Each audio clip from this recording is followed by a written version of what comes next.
ద్వితీయోపదేశకాండం 10వ అధ్యాయం 12, 13, 14 వచనాలు. ఆ పిదప మత్తయి సువార్త 22వ అధ్యాయం 35, 36, 37 వచనాలు. ఆ పిదప మత్తయి సువార్తలోనే 10వ అధ్యాయంలో కొన్ని వచన భాగాలు చూడటానికి మనం ప్రయత్నించేద్దాం. మొదటిగా ద్వితీయోపదేశకాండం 10వ అధ్యాయం 12, 13, 14 వచనాలు. కాబట్టి ఇజ్రాయేలు, నీ దేవుడైన యెహోవాకు భయపడి ఆయన మార్గములన్నిటిలో నడుచుచు ఆయనను ప్రేమించి నీ దేవుడైన యెహోవాను నీ పూర్ణ మనస్సుతోనూ పూర్ణాత్మతోనూ సేవించి నీ మేలు కొరకు నేడు నేను నీకు ఆజ్ఞాపించు యెహోవా ఆజ్ఞలను కట్టడలను అనుసరించి నడుచుకొందును అను మాట కాక, నీ దేవుడైన యెహోవా నిన్ను మరి ఏమడుగుచున్నాడు? చూడము, ఆకాశము, మహాకాశం, భూమి అందున్నదంతా నీ దేవుడైన యెహోవాదే. స్తోత్రం కలుగునుగాక. Praise the Lord. హల్లెలూయా. దేవునికి స్తోత్రం. సో ఇదే ద్వితీయోపదేశకాండంలో కాస్త వెనక ప్రక్కకి, అంటే తక్కువ అధ్యాయంలోకి వెళ్ళటానికి మనం ప్రయత్నించేద్దాం. 5వ అధ్యాయం అనుకుంటాను. ఆ వచ్చిన మీకు రెఫరెన్స్ చెప్పకపోయినా ఇప్పటికిప్పుడు ఆలోచన వస్తుంది కనుక ఆ మాటను చూడటానికి మనం ప్రయత్నించేద్దాం. ద్వితీయోపదేశకాండం 5వ అధ్యాయం 28 నుంచి చదువుతున్నాను, చూడండి. తీసారా? మీరు నాతో మాట్లాడినప్పుడు యెహోవా మీ మాటలు విన్నాడు. అంటే మోషే ఇజ్రాయేలీలతో మాట్లాడుతున్నాడు. 28వ వచనం, మోషే ఇజ్రాయేలీలతో మాట్లాడుతున్నాడు. ఎప్పుడు మాట్లాడుతున్నాడంటే, దేవుడు మోషేతో మాట్లాడి ఉండగా ఆ మాటలు మోషే ఆ సినాయి కొండ శిఖరం మీద క్రిందికి దిగువచ్చి ఆ సమాచారము అందించిన సమాచారాన్ని బట్టి ఇజ్రాయేల్ ప్రజలు మోషేతో ఏదో చెప్పారట. ఆ మోషేతో చెప్పిన మాటలు యెహోవా విన్నాడట. స్తోత్రం కలుగునుగాక. సో మీరు నాతో మాట్లాడినప్పుడు యెహోవా మీ మాటలు విన్నాడు. నేను మీతో మాట్లాడినా, మీరు నాతో మాట్లాడినా దేవుడి మాటలు వింటారు. అప్పుడు యెహోవా నాతో ఇలాగో సెలవిచ్చాడు, నేను మీతో మాట్లాడిన తర్వాత యెహోవా ఇలా చెప్పాడని ఆ మాటలు విని, మీరు నాతో మాట్లాడిన తర్వాత ఆ మాటలు యెహోవా విని నాతో ఇలా దేవుడు మాట్లాడాడు. సీక్వెన్స్ చూడండి. ఆయన నాతో మాట్లాడాడు, మీకు చెప్పమన్నాడు, మీతో చెప్పాను, అప్పుడు మీరు నాతో ఇలా చెప్పారు. ఆ చెప్పిన మాటలు అయినా నేను చెప్పకముందే విన్నాడు. మరలా ఆయన నాతో ఇలా మాట్లాడి మీతో ఇలా చెప్పమంటున్నాడు. సంభాషణ. స్తోత్రం కలుగునుగాక. మీరు నాతో మాట్లాడినప్పుడు యెహోవా మీ మాటలు వినెను. అప్పుడు యెహోవా నాతో మరలా ఇలాగున సెలవిచ్చాను, ఈ జనులు, అంటే మోషే చెప్తున్నా, అది ఎవరు చెప్తున్నట్టు అనుకోవాలి? దేవుడు స్వయంగా. ఈ జనులు నీతో చెప్పిన మాటలు నేను విని ఉన్నాను. వారు చెప్పినదంతయు మంచిదే. వారికిని వారి సంతానమునకును నిత్యమును క్షేమము కలుగునట్లు వారు నా యందు భయభక్తులు కలిగి నా ఆజ్ఞలన్నిటినీ అనుసరించు మనస్సు వారికి ఉండిన ఎడల మేలు. మీ గుడారములలోనికి తిరిగి వెళ్ళుడని నీవు వారితో చెప్పు. స్తోత్రం కలుగునుగాక. దేవునికి స్తోత్రం. సో ఈ వచ్చిన భాగంలో భయభక్తులు అనే మాట మీద దృష్టి పెట్టాలని, ద్వితీయోపదేశకాండములో మనం చదువుకున్న 10వ అధ్యాయంలో మాట, మోషే ఇజ్రాయేలుతో ఈ మాటలను మరలా జ్ఞాపకం చేస్తున్నాడు. మనం చదువుకునేది 5వ అధ్యాయంలో, మళ్ళీ 10వ అధ్యాయంలోకి వెళ్ళి ఆ మాట చదివాం. ఆ మాటకు ముందున్న మాట పరిచయం చేస్తే బాగుంటుందని కాస్త వెనక పక్కకి నడిపించారు పరిశుద్ధాత్ముడు. ఎందుకంటే మోషే తనకున్న భయభక్తులు ప్రజలు కూడా కలిగి ఉండాలని, దేవుని పట్ల తనకున్న మమకారం ప్రజలు కూడా కలిగి ఉండాలని, తన సాక్ష్యాన్ని తన ఆలోచనలు వారి ముందు చెప్తుంటే కొంతమంది ఫాలో అవ్వచ్చు, కొంతమంది ఫాలో అవ్వకపోవచ్చు. కొంతమంది శ్రద్ధ పెట్టి వినొచ్చు, నీకు అభిప్రాయమేమో మాకు అభిప్రాయం లేదు అన్న రీతిగా చెవి పెట్టి వినకపోవచ్చు. కనుక కాస్త వెనక్కి వెళ్ళి చూస్తే 5వ అధ్యాయంలోకి వెళ్ళి చూస్తే 10వ అధ్యాయంలో మోషే మరలా జ్ఞాపకం చేస్తున్న మాట యెహోవా మాట్లాడిందే. స్తోత్రం కలుగునుగాక. హల్లెలూయా. కనుక ఆ మాటను మనం మనసులో పెట్టుకోవడానికి కూడా ఈ రీతిగా పరిశుద్ధాత్మ చేత మనము ప్రేరేపించబడి ఆ లేఖనాలను చదువుకుంటూ పోతున్నాం. స్తోత్రం కలుగునుగాక. 29 ప్రభు ఏమంటున్నారు? వారికిని వారి సంతానమునకును నిత్యము క్షేమము కలుగునట్లు వారు నా యందు భయభక్తులు కలిగి నాజ్ఞలన్నిటినీ అనుసరించు మనస్సు వారికి ఉండిన మేలు. దేవునికి స్తోత్రం. Praise the Lord. హల్లెలూయా. ఇంతకీ ఇశ్రాయేలీయులు ఏం చెప్పారట మోషేతో? మోషే ఏమి చెప్పగా ఇశ్రాయేలీయులు ఆ మాటలు విని ఏం చెప్పారు? అసలు మోషే ముందు ఏం చెప్పారు? 10 ఆజ్ఞలు. రాతికి 2 ప్రక్కల రాసిన దేవుని చేతులతో రాసిన మాటలు. 5వ అధ్యాయము 16వ వచనం నుంచి మనం చూసుకుంటూ క్రిందికి వెళితే 22వ వచనం వరకు కూడా మోషే ప్రజలతో ఇదిగో దేవుడు ఎలా సెలవిచ్చారని మాట్లాడాడు. ఆ తర్వాత ఇశ్రాయేలు ఏమన్నారు? 23 నుంచి 27 వరకు ఆ మాటలు విని ఇశ్రాయేలీయులు మళ్ళా తమ ఇష్టాన్ని తెలియజేశారు, తమ అంగీకారాన్ని తెలియజేశారు, తమ సమర్పణను తమ నిర్ణయాన్ని ఆ మాటలు విని తెలియచేశారు. స్తోత్రం కలుగునుగాక. హల్లెలూయా. 24 చూద్దామా? మన దేవుడైన, కాస్త పైకి వెళ్దాం. 23, మరియు ఆ పర్వతం అగ్ని వలన మండుచున్నప్పుడు ఆ చీకటి మధ్య నుండి ఆ స్వరము విని మీరు అనగా మీ గోత్రముల ప్రధానులను మీ పెద్దలను నా యుద్ధకు వచ్చారు. మన దేవుడైన యెహోవా తన ఘనతను తన మహత్యమును మాకు చూపించాడు. అగ్ని మధ్య నుండి ఆయన స్వరమును విన్నాము. దేవుడు నరులతో మాట్లాడినను వారు బ్రతుకుదరని నేడు తెలుసుకున్నాను. దేవుడు నరులతో మాట్లాడితే అసలు దేవుని చూచిన నరుడు అసలు బ్రతుకు ఉండే ప్రసక్తే లేదు అని లేఖనాల్లో ఉంది. ఒక్కొక్కసారి దేవుడు మాట్లాడితే వినే ఆ శక్తి నరునికి ఉంటుందా? అసలు బ్రతకగలడా? దేవుని స్వరం, అబో ఆ స్వరాన్ని వినే ఆ స్థితి నరునికి ఆ సామర్థ్యం ఉందా? లేదన్నట్టు. కానీ విని బ్రతకటం ఇదిగో మా పట్ల జరిగింది. ఆయన మాట్లాడాడు, భయంకరమైన అగ్నిలో నుంచి మాట్లాడాడు, ఉరుముల మెరుపులలో నుంచి, దట్టమైన పొగలలో నుంచి మెరుపులు మెరుస్తుండగా, పిడుగులు పడుతుండగా, పెళ్ళ పెళ్ళ ధ్వనులు వస్తుండగా, ఆ ధ్వనిలో నుంచి, అగ్నిలో నుంచి, ఆ మంటలో నుంచి, ఆ ప్రభావంలో నుంచి మహిమంతా చూపిస్తూ దేవుడు గంభీరంగా మాట్లాడాడు. నిజానికి చచ్చిపోయామేమో అనుకున్నాం, కానీ బ్రతికే ఉన్నాం. స్తోత్రం కలుగునుగాక. బ్రతికి ఉండుట పట్ల తెలిసింది. దేవుడు నరులతో మాట్లాడినను వారు బ్రతుకుతారు అని నేడు తెలుసుకున్నాం. కాబట్టి మేము చావనేలా ఈ గొప్ప అగ్ని మమ్మను దహించును. మేము మన దేవుడైన యెహోవా స్వరము ఇంకా వినని ఎడల చచ్చిపోతాం. మాట్లాడాడు, బ్రతికే ఉన్నాం. మాట్లాడుతున్నాడు, గుండెలు అదిరిపోతుండగా ఇంకా ప్రాణాలు ఉన్నాయి. ఇంకా దేవుడిలా మాట్లాడుతూ పోతే మేము చచ్చిపోతామేమో అంటూ ప్రజలేమంటున్నారు? బాబు, ఇంకా దేవుడు మాటలు నాతో వద్దు, మాతో వద్దు అని చెప్పినట్లు వింటాము.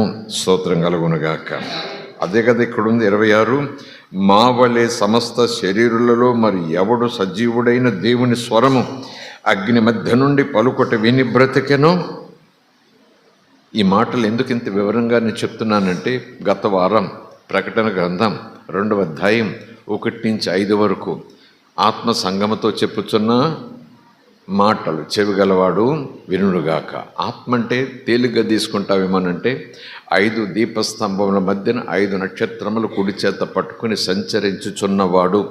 ఒకవేళ అప్పుడైనా మనకు కాస్త భయము భక్తి రాకపోతే, ఆయన కనులు, ఆయన నేత్రాలు, ఆయన జుట్టు, ఆయన శరీరం, ఆయన వస్త్రం, ఆయన సింహాసనం, ఆయన ఉండే చోటు అంటూ అలా వెనక్కి వెళ్ళి నేర్చుకున్నాం. స్తోత్రం కలుగునుగాక. హల్లెలూయా. దేవుడు మాట్లాడేటప్పుడు మనం లెక్క చేయాలి. లెక్క అంటే ఆ మాటలు మనం శ్రద్ధగా వినాలనే తపన దేవునికి ఉంటుంది. నేను దేవుణ్ణి కదా, వారు కేవలం మనుషులు కదా, వారి క్షేమం కోసమే నేను మాట్లాడుతున్నాను కదా, వారి భవిష్యత్తు కోసమే నేను మాట్లాడుతున్నాను కదా, వాళ్ళ బ్రతుకు కోసమే నేను మాట్లాడుతున్నాను కదా, కనుక వారు నా మాట శ్రద్ధగా వినాలి కదా. కానీ వినరేమో అనే తాత్పర్యమా? కావచ్చు, దేవుడికి తెలుసు, వింటామో వినమో. అయినా అక్కడున్న సన్నివేశాల యొక్క ఆ వరుస క్రమం చూస్తే, నేను ఎవరినో తెలిస్తే ఒకవేళ కొంచెం మనసు పెడతారేమో, నా స్వరూపము, నా స్వభావము అదైనా తెలిస్తే ఇంకాస్త మనసు పెడతారేమో. స్తోత్రం కలుగునుగాక. Praise the Lord. హల్లెలూయా. మంచిది. సో ఇప్పుడు ప్రజలు అంటున్నారు, మా వలె సమస్త శరీరులలో మరి ఎవడు సజీవుడైన దేవుని స్వరం అగ్ని మధ్య నుండి పలుకుట విని బ్రతకగలము? నీవే మోషే గారు, మీరే సమీపించి, నీవే ఆ దేవుని సన్నిధిని సమీపించి, ఆ కొండను సమీపించి, ఆ మహిమతో అగ్నిలో నుంచి మాట్లాడే ఆ దేవుని స్వరమును సమీపించి, మన దేవుడైన యెహోవా చెప్పినది యావత్తు నువ్వు ముందు విను. అప్పుడు మన దేవుడైన యెహోవా నీతో చెప్పినది సమస్తము కూడా నీవే మాతో చెప్పిన ఎడల మేము విని దానిని గైకొందుమని నిర్ణయం తీసుకుని చెప్పారు. స్తోత్రం కలుగునుగాక. ఎందుకంటే మళ్ళా మీరు వచ్చి పెద్ద పాస్టర్ గారు అన్నట్టు మోషే గారు మళ్ళా మీరు వచ్చి చెప్పారనుకోండి, అని మేము ఎక్కరింతగా కాకుండా, నాలికి కరిచినట్టుగా కాకుండా, ఏదో ఈయన ఇలాగా మాట్లాడతారు, దేవుడు మాట్లాడు ఇప్పుడు ఎక్కడి నుంచి వస్తున్నాను అంటారు అనుకోకుండా ప్రజలే చెప్పారు, బాబు మీరే వెళ్ళండి, మీరే అగ్నిని సమీపించండి, మీరే గంభీరమైన స్వరాన్ని వినండి. మేమైతే గుండెలు అదిరిపోతున్నాయి ఆ మాటలు వింటుంటే. మేము బ్రతుకున్నట్లు మీరే సమీపానికి వెళ్ళి మీరే యెహోవా మీకు చెప్పే మాటలు విని ఆ మాటలు వచ్చి మాకు చెప్పండి. అవి మీ మాటలుగా మేము స్వీకరించాం, దేవుడే మాట్లాడుతున్నట్టుగా మేము వింటాము. స్తోత్రం కలుగునుగాక. Praise the Lord. హల్లెలూయా. ఇవన్నీ మనకు పాఠాలే. దేవుడు అందరితో మాట్లాడతాడు. నా గొర్రెలకు నా స్వరము తెలుసు అంటున్నాడు కదా. అదే సందర్భంలో అపొస్తలుల బోధ, అపొస్తలులు సంఘానికి బోధ, అలాగే కాపర్లు, అలాగే ఉపదేశకులు, అలాగే ప్రవక్తలు. అపొస్తలుల బోధే కానీ అది దేవుని మాట. కాపర్ల ఆ మేపటమే కానీ అది దేవుని మేత. ఉపదేశకులు దేవుని లేఖనాలే, అలాగే ప్రవక్తలు దేవుని నోటి బోరలే. స్తోత్రం కలుగునుగాక. వారు స్వయంగా మాట్లాడుతున్నారు అని అనుకుంటే వినేవారు విశ్వాసాన్ని బట్టి అది వారి పట్ల నెరవేరుతుంది. వినేవారిది దేవుని మాట అని అనుకుంటే మటుకు అది నెరవేరుతుంది. స్తోత్రం కలుగునుగాక. సరే, అలాగున ప్రజలు చెప్పగా దేవుడు మరలా మోషేతో ఇలాగంటున్నాడు, ప్రజలు నీతో చెప్పారు, సినాయి కొండ శిఖరం క్రింద వారు చెప్తున్న మాటలన్నీ నేను విన్నాను. స్తోత్రం కలుగునుగాక. ఇప్పుడు వాళ్ళు అలా మాట్లాడటం మంచిదే, నీవు చెప్పినా అవి నీ మాటలని వారు స్వీకరించరట, నా మాటలు కానీ సీరియస్గా తీసుకుంటారట. మంచిదే కదా వాళ్ళ నిర్ణయం, మంచిదే కదా వాళ్ళ అభిప్రాయం, మంచిదే కదా వాళ్ళ సమర్పణ. నీతో మాట్లాడే దేవుడు నాతో మాట్లాడాలి కదా అనే వైఖరి వాళ్ళలో లేదు. స్తోత్రం కలుగునుగాక. Praise the Lord. Hallelujah. So ఈ జనులు నీతో చెప్పిన మాటలు నేను విని ఉన్నాను, వారు చెప్పినదంతయు కూడా మంచిది. ఎవరికి మంచిది? ప్రపంచానికి మంచిదా? ఆకాశానికి మంచిదా? భూమికి మంచిదా? భూమి మీద ఉన్న సృష్టికి మంచిదా? ఎవరికి మంచి? దేవునికి మంచిదా? లేకపోతే వినే ప్రజలకు మంచిదా?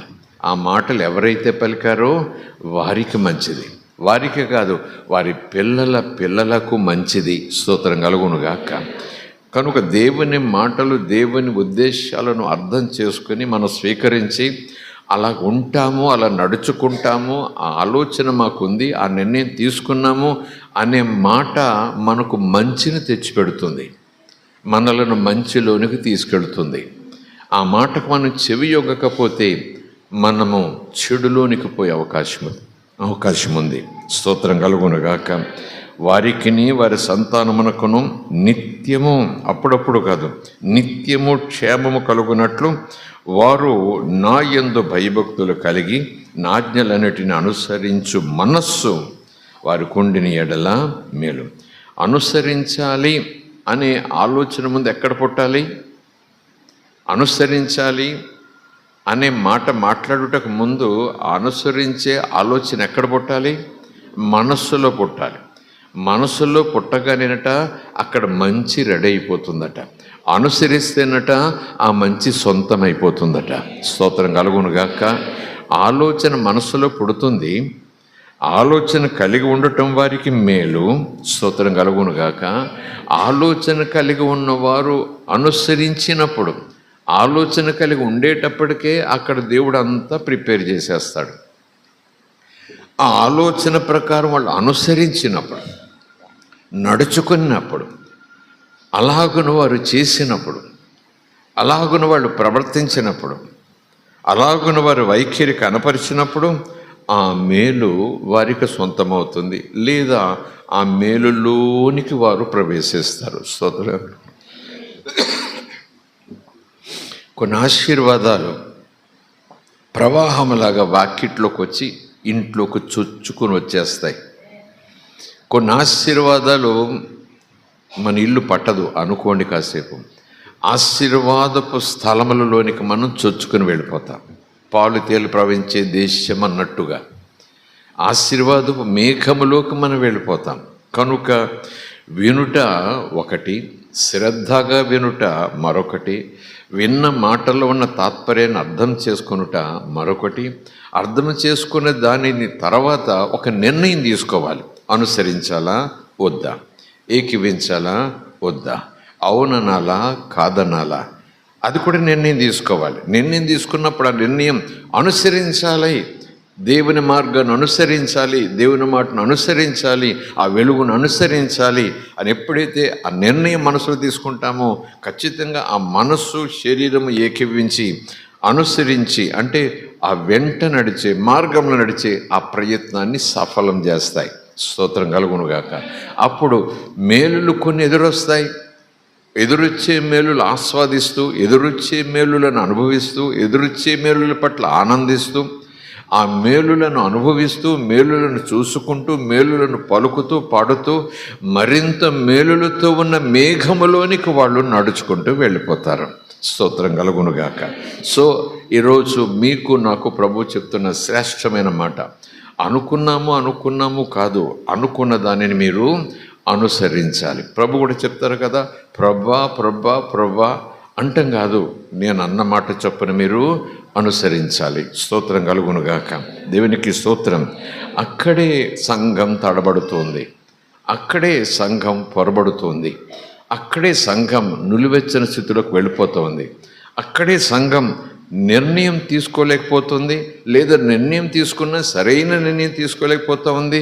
సరైన నిర్ణయం తీసుకున్నా సరే ఆ నిర్ణయాన్ని అనుసరించే విషయంలో వెనకబడిపోతూ ఉంది. సంగమా ఈరోజు దేవుడు నీతో నాతో మాట్లాడుతున్నాడు.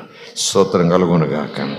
దేవుడు అంటున్నాడు మోషే ద్వారా, మరలా వారికి ఇలాగ చెప్పు, మోషే నేను విన్నాను కదా, నువ్వు క్రిందికి వెళ్ళి వాళ్ళ మాటలు నేను విన్నాను, వాళ్ళకి మరలా ఇదిగో నేను ఇలా మాట్లాడుతున్నాను చెప్పు. వారికిని వారి సంతానమునకును నిత్యము క్షేమము కలుగునట్లు వారు నా యందు భయభక్తులు కలిగి నాజ్ఞలన్నిటినీ అనుసరించు మనస్సు వారికి ఉండెన మేలు అనే మాటకే 10వ అధ్యాయంలో మరలా మోషే జ్ఞాపకం చేస్తున్నాడు ఇశ్రాయేలీయులకు. అవును, దేవుడు మాట్లాడితేనే గడగడలాడిపోయారు. ఇంకా బాబు దేవుడు మాట్లాడితే మేము చచ్చిపోయేలాగా ఉన్నాం, గుండెలు ఎదిరిపోతున్నాయి, ప్రాణాలు పోయేలాగా ఉన్నాయి. మీరే వెళ్ళి ఆ దేవుని ఆదేశం ఏంటో మీరు విని కనిపెట్టి మీకు చెప్పగా మీరు వచ్చి మాకు చెప్పండి. అది మీ మాటగా కాదు, దేవుని మాటగానే మేము స్వీకరిస్తాము. స్తోత్రం కలుగునుగాక. హల్లెలూయా. అలాగున అధ్యాయాలు ముందుకు నడుస్తున్నాయి, అనుభవాలు వస్తున్నాయి. మోషే కూడా దేవుని మాటలు పదే పదే వారికి జ్ఞాపకం చేస్తూ, వారు తన వైపు చూసేలాగున కాదు, దేవుని వైపు చూసేలాగున చేస్తున్నాడు. తన మాట వినమని ఆదేశించట్లేదు. ఇది యెహోవా మాట. ఇదే కదా దేవుడు మనల్ని అడిగాడు, ఇదే కదా దేవుడు మన నుంచి కోరుకుంటున్నాడు, ఇదే కదా దేవుడు ఆశపడుతున్నాడు అన్నట్టుగా 10వ అధ్యాయంలో 13వ వచనం, 12వ వచనం, స్తోత్రం కలుగునుగాక. ఆయనను ప్రేమించి నీ దేవుడిని యెహోవాను నీ పూర్ణ మనసుతో పూర్ణాత్మతో సేవించి, అంటే ఆయన ప్రేమించేవారు ఏం చేస్తారు? ఆయన మార్గములలో నడుస్తారు. 12వ అధ్యాయం అదే, 12వ వచనం అదే. ఇజ్రాయేలు దేవుని చేత ఏర్పరచబడిన వారులారా, ఆశీర్వదించబడిన వారులారా, విశ్వాసము చొప్పున కృప చేత గొప్ప దీవెనలు పొందుకున్న వారులారా, నీ దేవుడైన యెహోవాకు భయపడి, అండర్లైన్, నీ దేవుడైన యెహోవాకు భయపడి ఆయన మార్గములన్నిటిలో నడుచుచు ఆయనను ప్రేమించి. యోహాను సువార్త 14వ అధ్యాయం. యేసుప్రభు అంటారు కదా, నన్ను ప్రేమించేవారు నా ఆజ్ఞలను గైకొంటారు. నన్ను ప్రేమించేవారు నా మాటలు, అవి నా మాటలు కాదు, అవి తండ్రి ఆజ్ఞలు. స్తోత్రం కలుగునుగాక. దేవునామానికి స్తోత్రం. నన్ను ప్రేమించేవారు నా ఆజ్ఞలను గైకొంటారు, నా ఆజ్ఞలను గైకొనేవారు నన్ను ప్రేమిస్తున్నట్టు. అలాగే ఇక్కడ కూడా చూస్తే ఆయన మార్గములన్నిటిలో నడుచుచు ఆయనను ప్రేమించి నీ దేవుడిని యెహోవాను పూర్ణ మనస్సుతో పూర్ణాత్మతో సేవించాలి. సేవించేవాడికి ముందు మనసులో దేవుని పట్ల ప్రేమ ఉండాలి. సేవించేవానికి, సేవ అంటే దేవుని సేవ చేస్తున్నామని అది కాదండి. దేవునిని కొలిచేవాడు, దేవునికి నమస్కారం చేసేవాడు, దేవుని సహవాసం కోరుకునేవాడు, దేవుని తోడు ఉండాలని ఆశపడేవాడు, దేవుని దీవెనలు ఇబ్బడి ముబ్బడిగా కావాలని అనుకున్నవాడు, ఆయన నీడలో నేను ఉంటే చాలని కోరుకునేవాడు, ఆయన కాపుదలలో ఉంటే నాకు ఆరోగ్యము మహాభాగ్యమని అనుకునేవారు. స్తోత్రం కలుగునుగాక. హల్లెలూయా.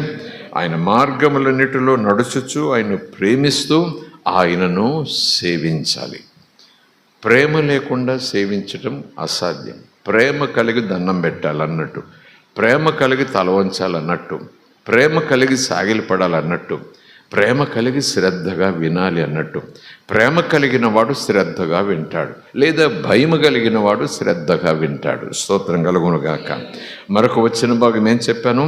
మత్తయి సువార్త 22వ అధ్యాయము 35, 36, 37 వచనం.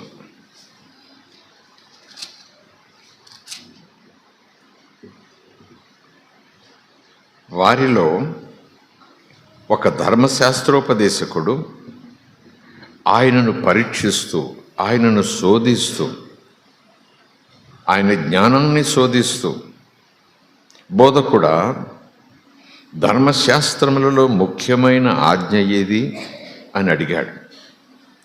అందుకైన నీ పూర్ణ హృదయముతోనూ, నీ పూర్ణాత్మతోనూ, నీ పూర్ణ మనస్సుతోనూ నీ దేవుడైన ప్రభువును ప్రేమించవలెను అనునదియే.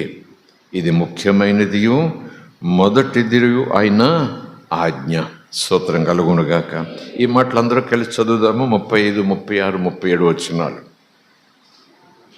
వారిలో ఒక ధర్మశాస్త్రోపదేశకుడు ఆయనను శోధించుచు, బోధకుడా, ధర్మశాస్త్రములో ముఖ్యమైన ఆజ్ఞ ఏది అని అడిగాను. అందుకైన నీ పూర్ణ హృదయముతోనూ, నీ పూర్ణాత్మతోనూ, నీ పూర్ణ మనస్సుతోనూ నీ దేవుడైన ప్రభువును ప్రేమించవలెను అనునదే.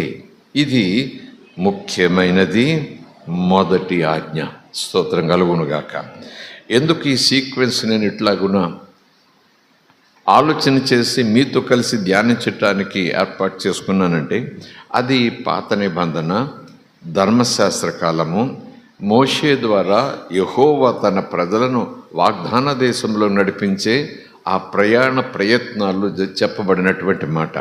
అక్కడ ప్రేమ ఉంది, అక్కడ పూర్ణ హృదయం ఉంది, అక్కడ పూర్ణ మనసు ఉంది. ఇక్కడ కూడా ఆజ్ఞలలో శ్రేష్టమైన ఆజ్ఞ ఏది అని అడుగుతా ఉంటే ప్రభువు అదే మాట చెప్పాడు.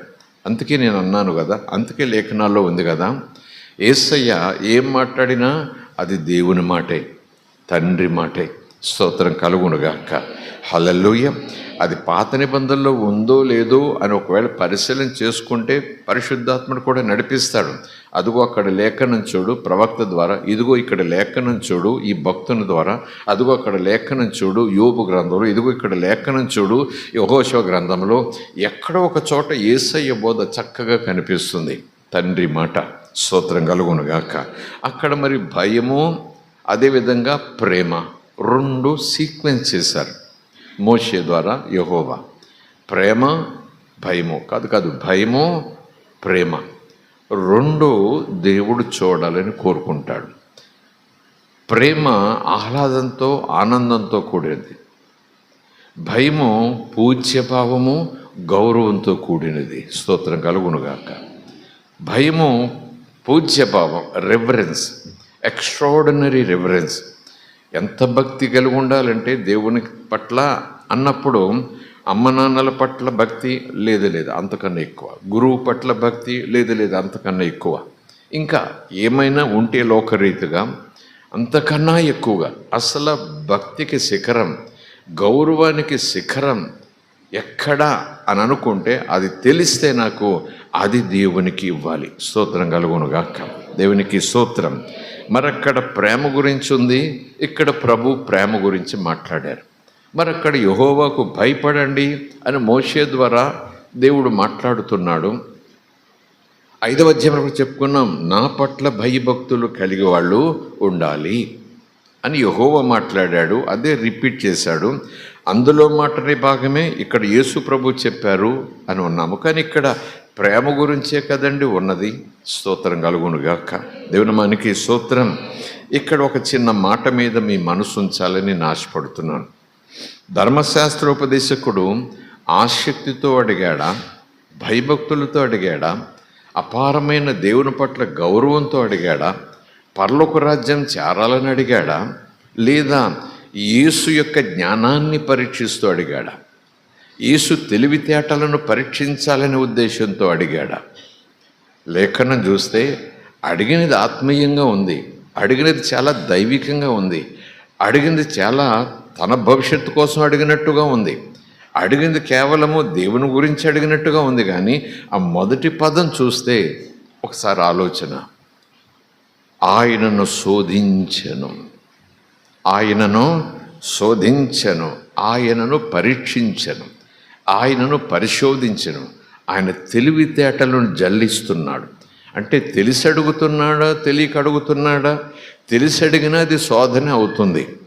లేదా నాకు తెలీదు, ఈయనకేం తెలుసో చూద్దాం అన్నట్టు అడగటం, అది కూడా శోధనే. స్తోత్రం కలుగునుగాక.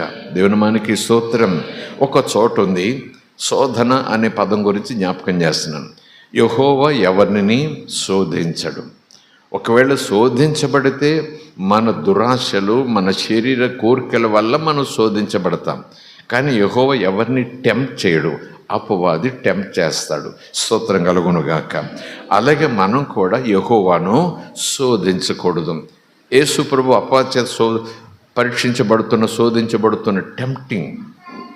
అక్కడ అపవాది పరీక్ష చేయట్లేదు, హీస్ టెంప్టింగ్ జీసస్. పైనుంచి దూకేస్తే నీకేమీ కాదు అని చెప్పినప్పుడు యేసు చెప్పిన మాట ఇదే, నీ దేవుడైన యెహోవాను నువ్వు శోధించకూడదు. స్తోత్రం కలుగునుగాక. ఆయన జ్ఞానాన్ని నీకేదో జ్ఞానం ఉన్నట్టు జల్లించటానికి నువ్వు ప్రయత్నం చేయకూడదు. తెలియక దీనుడివై భయభక్తులతో ఆత్మను మనస్సును సంధిస్తూ ఆయనతో సహవాసాన్ని కోరుతూ ఆ జ్ఞానం సంపాదించుకోవటాన్ని నువ్వు అడగాలి. కానీ ఆయన జ్ఞానం లోతెంతో అని అడగటం మంచిది కాదు అని అనుకుంటున్నాను నేను. ఇక్కడ ధర్మశాస్త్రోపదేశకుడు అడిగాడని ఉంది. ఆ వేసిన ప్రశ్న చూస్తే చాలా మంచి ప్రశ్న కదండి, ఆత్మీయంగా ఉంది కదండి, దేవుని గురించే ఉంది కదండి, దైవాశక్తి కలిగిన వాడు అడిగే ప్రశ్నే కదండి. ఆ ధర్మశాస్త్రోపదేశకుడిని అంత మాట ఎందుకు అనాలి? మనం ఆయనను అపార్థం చేసుకుంటున్నాం. ఆయన ఎవరో కానీ అని అనుకుంటాం. కానీ ఆయన ఏ మనసుతో అడుగుతున్నాడు? దీనుడై అడగటలేదు, భయభక్తులు కలిగి అడుగుతున్నట్టు అక్కడ కనపడటలేదు, నాకు ఇంకా దైవజ్ఞానం కావాలన్నట్టుగా అడిగినట్టుగా కనపడటలేదు. దానికి కారణం ఏంటంటే ప్రారంభంలోనే యేసును శోధిస్తూ అడుగుతున్నాడు. యేసును శోధిస్తూ అడుగుతున్నాడు. ఎందుకు ఈ మాటలు చిన్న పాఠంగా ఒక్క నిమిషం ఆలోచించేద్దామని ఆగానంటే, ప్రభువులోకి వచ్చిన తర్వాత మనకు కూడా కొన్ని ప్రశ్నలు ఉత్పన్నమవుతూ ఉంటాయి. ఎన్ని సభలకు వెళ్ళినా, ఎన్ని ఉపదేశాలు విన్నా, మన వాక్యం చదువుకుంటున్నా ఒక్కొక్కసారి కొన్ని అనుమానాలు అని అనను కానీ కొన్ని ప్రశ్నలు తలెత్తి మనలో ఉంటాయి. వాటికి సమాధానం లభించే వరకు కూడా ఆ విషయంలో మనం ఇంకా ఫిలప్ ద బ్లాంక్ టైప్లో ఉండిపోతాయి. ఎవరైనా దీని గురించి చెప్తే బాగుండును, ఎవరైనా ఈ విషయం బోధిస్తే బాగుండును, ఎవరైనా ఇలాంటి ప్రశ్నలు సమాధానం ఇస్తే బాగుండును, నాకు జవాబు దొరుకుతుంది, ఈ విషయంలో నేను బాధపడుతాను కాదు, దీనికి సమాచారం నాకు రావాలి వాక్యంలోంచి అన్నట్టుగా. కానీ అదే విషయం ఎదుటివాడిని పదే పదే అడగటం వల్ల, అడిగిన ప్రశ్న మరొకరిని అడగటం వల్ల, అది లేఖనంలో నుంచి వివరించబడిన తర్వాత కూడా మరొక చోట అడగటం వల్ల మీ ప్రశ్న మా జవాబు కార్యక్రమం. అడిగిన వారే మరొక సభకి వెళ్ళి అడిగారా? అక్కడ అడిగారు కదా, ఈ సభలో నేను అడుగుతాను అదే ప్రశ్న అని అడుగుతున్నారా? నిజానికి ఆ ప్రోగ్రాం చివరికి ఎలా తయారైందంటే వాటన్నిటిని జల్లించి చూస్తే చాలా వరకు ప్రశ్నలు రిపీటెడ్. అది టీవీలో వచ్చినా, యూట్యూబ్ ఛానల్స్లో వచ్చినా, మీ ప్రశ్న మా జవాబు వచ్చినా, 3 రోజులు సదస్సు జరిగించి మధ్యాహ్న కార్యక్రమం మీ ప్రశ్న జవాబు అంటూ ఒక చిన్న ప్రోగ్రాం స్పెషల్గా కాన్ఫరెన్స్లో పెట్టినా ఎక్కువగా అవన్నీ పోగేస్తే అన్నీ ఒకటే. అక్కడ అడిగింది అదే, ఇక్కడ అడిగింది, అక్కడ ఆయన అడిగాడు, ఇక్కడ నేను అడుగుతున్నాను అదే ప్రశ్న ఈయనను. మరొక చోట ఎవరు అది మరొక దైవజన్ అడిగారు, ఇక్కడ నేను అదే ప్రశ్న ఈ దైవజన్ అడుగుతున్నాను. అది అడిగినట్టుగా నాకు తెలుసు, ఇక్కడ అడిగినట్టుగా నాకు సమాచారం ఉంది, అక్కడ ఎవరు అతను అడిగితే సమాధానం వచ్చినట్టుగా నాకు సమాచారం ఉంది. 6 చోట్ల ఆరుగురు దైవజనులను అదే ప్రశ్న అడిగితే ఇదిగో అని యూట్యూబ్లోంచి నాకు సమాచారం అందింది. మరొక దైవజనుడు ఇక్కడికి వచ్చారు, ఆ దైవజనుని అంటున్నారు కనుక నేను అడుగుతున్నాను అదే ప్రశ్న. అంటాను నేను శోధిస్తున్నాను దేవుణ్ణి. ఖచ్చితంగా అది మనం చాలా తేలిగ్గా తీసుకుంటాం. ఇంత సమాచారం అందిన తర్వాత ఆ దైవజనుల ముఖాంతరం నుంచి దేవుడు ఒకే సమాధానం వివరించి చెప్పిన తర్వాత అడిగిన చోటు వేరు, అడిగిన వ్యక్తి వేరు, సమాధానం ఇచ్చిన దైవజనుడు వేరు.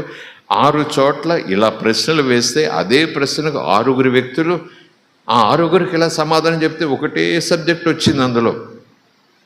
ఇప్పుడు నేను మళ్ళీ ఆ సబ్జెక్ట్ అంతా దగ్గర పెట్టుకుని ఇప్పుడు బిక్కువలు ఇచ్చారు ఈ దైవజనులు, ఈయన కూడా బాగా అభిషక్తులు, మరి ఈయనేం చెప్తారో ఈ ప్రశ్నకు. నాకు తెలిసిందే ప్రశ్న సమాధానం, ఆ సమాచారం ద్వారా మళ్ళా నేను ఎందుకు అడగాలి? అడిగిన వారిది తప్పు అని అడగాల, 6 తప్పో రైటో అని అడగాల, ఈయనేం చెప్తాడు, ఈయన తప్పు చెప్తాడో, 5 ఈయన ఏకీపిస్తాడో, లేకపోతే ఈయన ఇంకో రూట్లో వస్తాడో, వాట్స్ గోయింగ్ ఆన్? మన బ్రతుకుకే చాలా ప్రశ్నలు, మన రోజు భవిష్యత్తుకే చాలా ప్రశ్నలు. కొన్నిసార్లు మనం జుట్టు పీక్కున్న సమాధానం దొరకదు. ఎలా బ్రతకాలి రా బాబు, రేపు ఎలాగెళ్ళాలి రా బాబు, ఎల్లుండి ఎలాగ ఉండాలి, వచ్చే సంవత్సరం అంటూ ప్రతి ఆధ్యాత్మిక కోణంలోనూ, ఆర్థిక కోణంలోనూ, సామాజిక పరంగా కూడా, ఆత్మీయ జీవితం కోసం కూడా రేపు ఇలాగ అవుతుందట, వచ్చే కాలం ఎలాగుంటుందట, ఎలాగంటూ ఇన్ని ప్రశ్నలతో సతమతమైపోతూ ఈ ప్రశ్నలు సమాధానం ఇచ్చి యేసు దగ్గర కూర్చుని ఆ సమాచారం రాబట్టడానికి ప్రార్థనలో కూర్చోకుండా ఈ వైఖరితో వెళ్ళే యూత్ ఉన్నారు, పెద్దలు ఉన్నారు.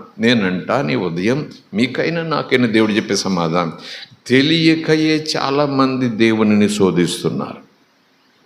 కొంతమంది తెలిసి శోధిస్తున్నామనుకోకుండా శోధిస్తున్నారు.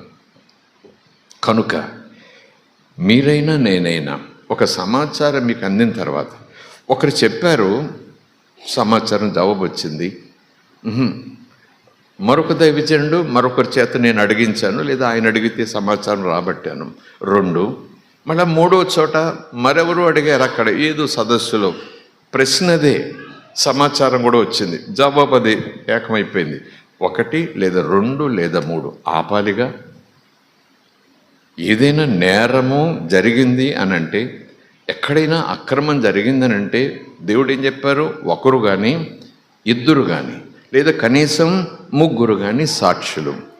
ఒకరు చెప్తే సాక్ష్యం అవ్వదండి. ఒకరి ప్రక్కన మరొకరు దాన్ని ఖాయపరచాలి, దాన్ని మరొకరు అవును అనాలి. చాలు, 300 సాక్ష్యాల అవసరం లేదు. స్తోత్రం కలుగును గాక. అలాగనే ఈ ప్రశ్నకు సమాధానం 3 దైవజనులు ఒకరికి తెలియకుండా ఒకరు ఆయా స్థలాల్లో ఆయా దేశాల్లో అదే సబ్జెక్టును చక్కగా వివరించి చెప్పారు. సమాచారం వచ్చేసింది సంఘం దగ్గరికి, సమాచారం వచ్చేసింది ఆ వ్యక్తి దగ్గరికి. దైవజనుడు అవ్వచ్చు, సంఘ పెద్ద అవ్వచ్చు, సామాన్యమైన విశ్వాసం అవ్వచ్చు. ఈ సమాచారం అంతా దగ్గర పెట్టుకుని మళ్ళా ప్రశ్న మరొక దైవజనుడిని, 4వ దైవజనుడిని నేను అదే ప్రశ్న సంధిస్తున్నానంటే మరొక దైవజనుడు. దాని అర్థం ఏంటి? అది తెలుసుకోవాలని ఆసక్త, భక్త, ఆత్మీయతలు ఆకల, దేవునికి ఎక్కుపోవాలన్నా, దేవుని తెలుసుకోవాలని ఏమీ కాదు, జీరో. నిజానికి అది నెగిటివ్ ప్రవర్తన, యెహోవాను శోధిస్తున్నట్టు. స్తోత్రం కలుగునుగాక. హల్లెలూయా. అయినా ఈ కృప కలిగిన ప్రభు, ఏంటి నన్ను శోధిస్తున్నావా? నా జ్ఞానాన్ని పరీక్షిస్తున్నావా? ధర్మశాస్త్రోపదేశకుడు కదా, నీకు తెలీదా? ద్వితీయోపదేశ కాండంలో మోషే ద్వారా పితరులకు దేవుడు ఏం చెప్పాడు నీకు తెలీదా అని చకచకా చెప్పొచ్చు కదండి. అక్కడున్న వ్యక్తికి, యేసు ప్రభు నన్ను అడుగుతావేంటి తెలియనట్టు? అన్నీ నేను మనసులో పెట్టుకుని అవన్నీ కూడా నువ్వు అధ్యయనం చేసి, ఆ ధర్మశాస్త్రోపదేశకుడు కదా నేను ఉంటున్నావు, అందరికీ ధర్మాన్ని బోధిస్తున్నావు కదా, తెలియక అడుగుతున్నావా తెలిసి అడుగుతున్నావా అని అడగగలిగిన వాడు, 10 మంది మధ్యలో అతనిని సిగ్గుపడేలా చేయగలిగిన వాడు, నువ్వే చెప్పు, ధర్మశాస్త్రోపదేశకుడు కదా, నువ్వు చెప్పిన తర్వాత నేను చెప్తాను అని అన్నాడు.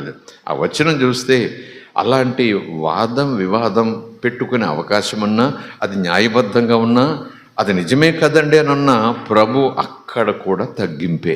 స్తోత్రం కలుగునుగాక. అక్కడ కూడా తగ్గింపే. అడిగాడు, శోధిస్తూ అడిగాడని యేసు ప్రభుకు తెలియదా?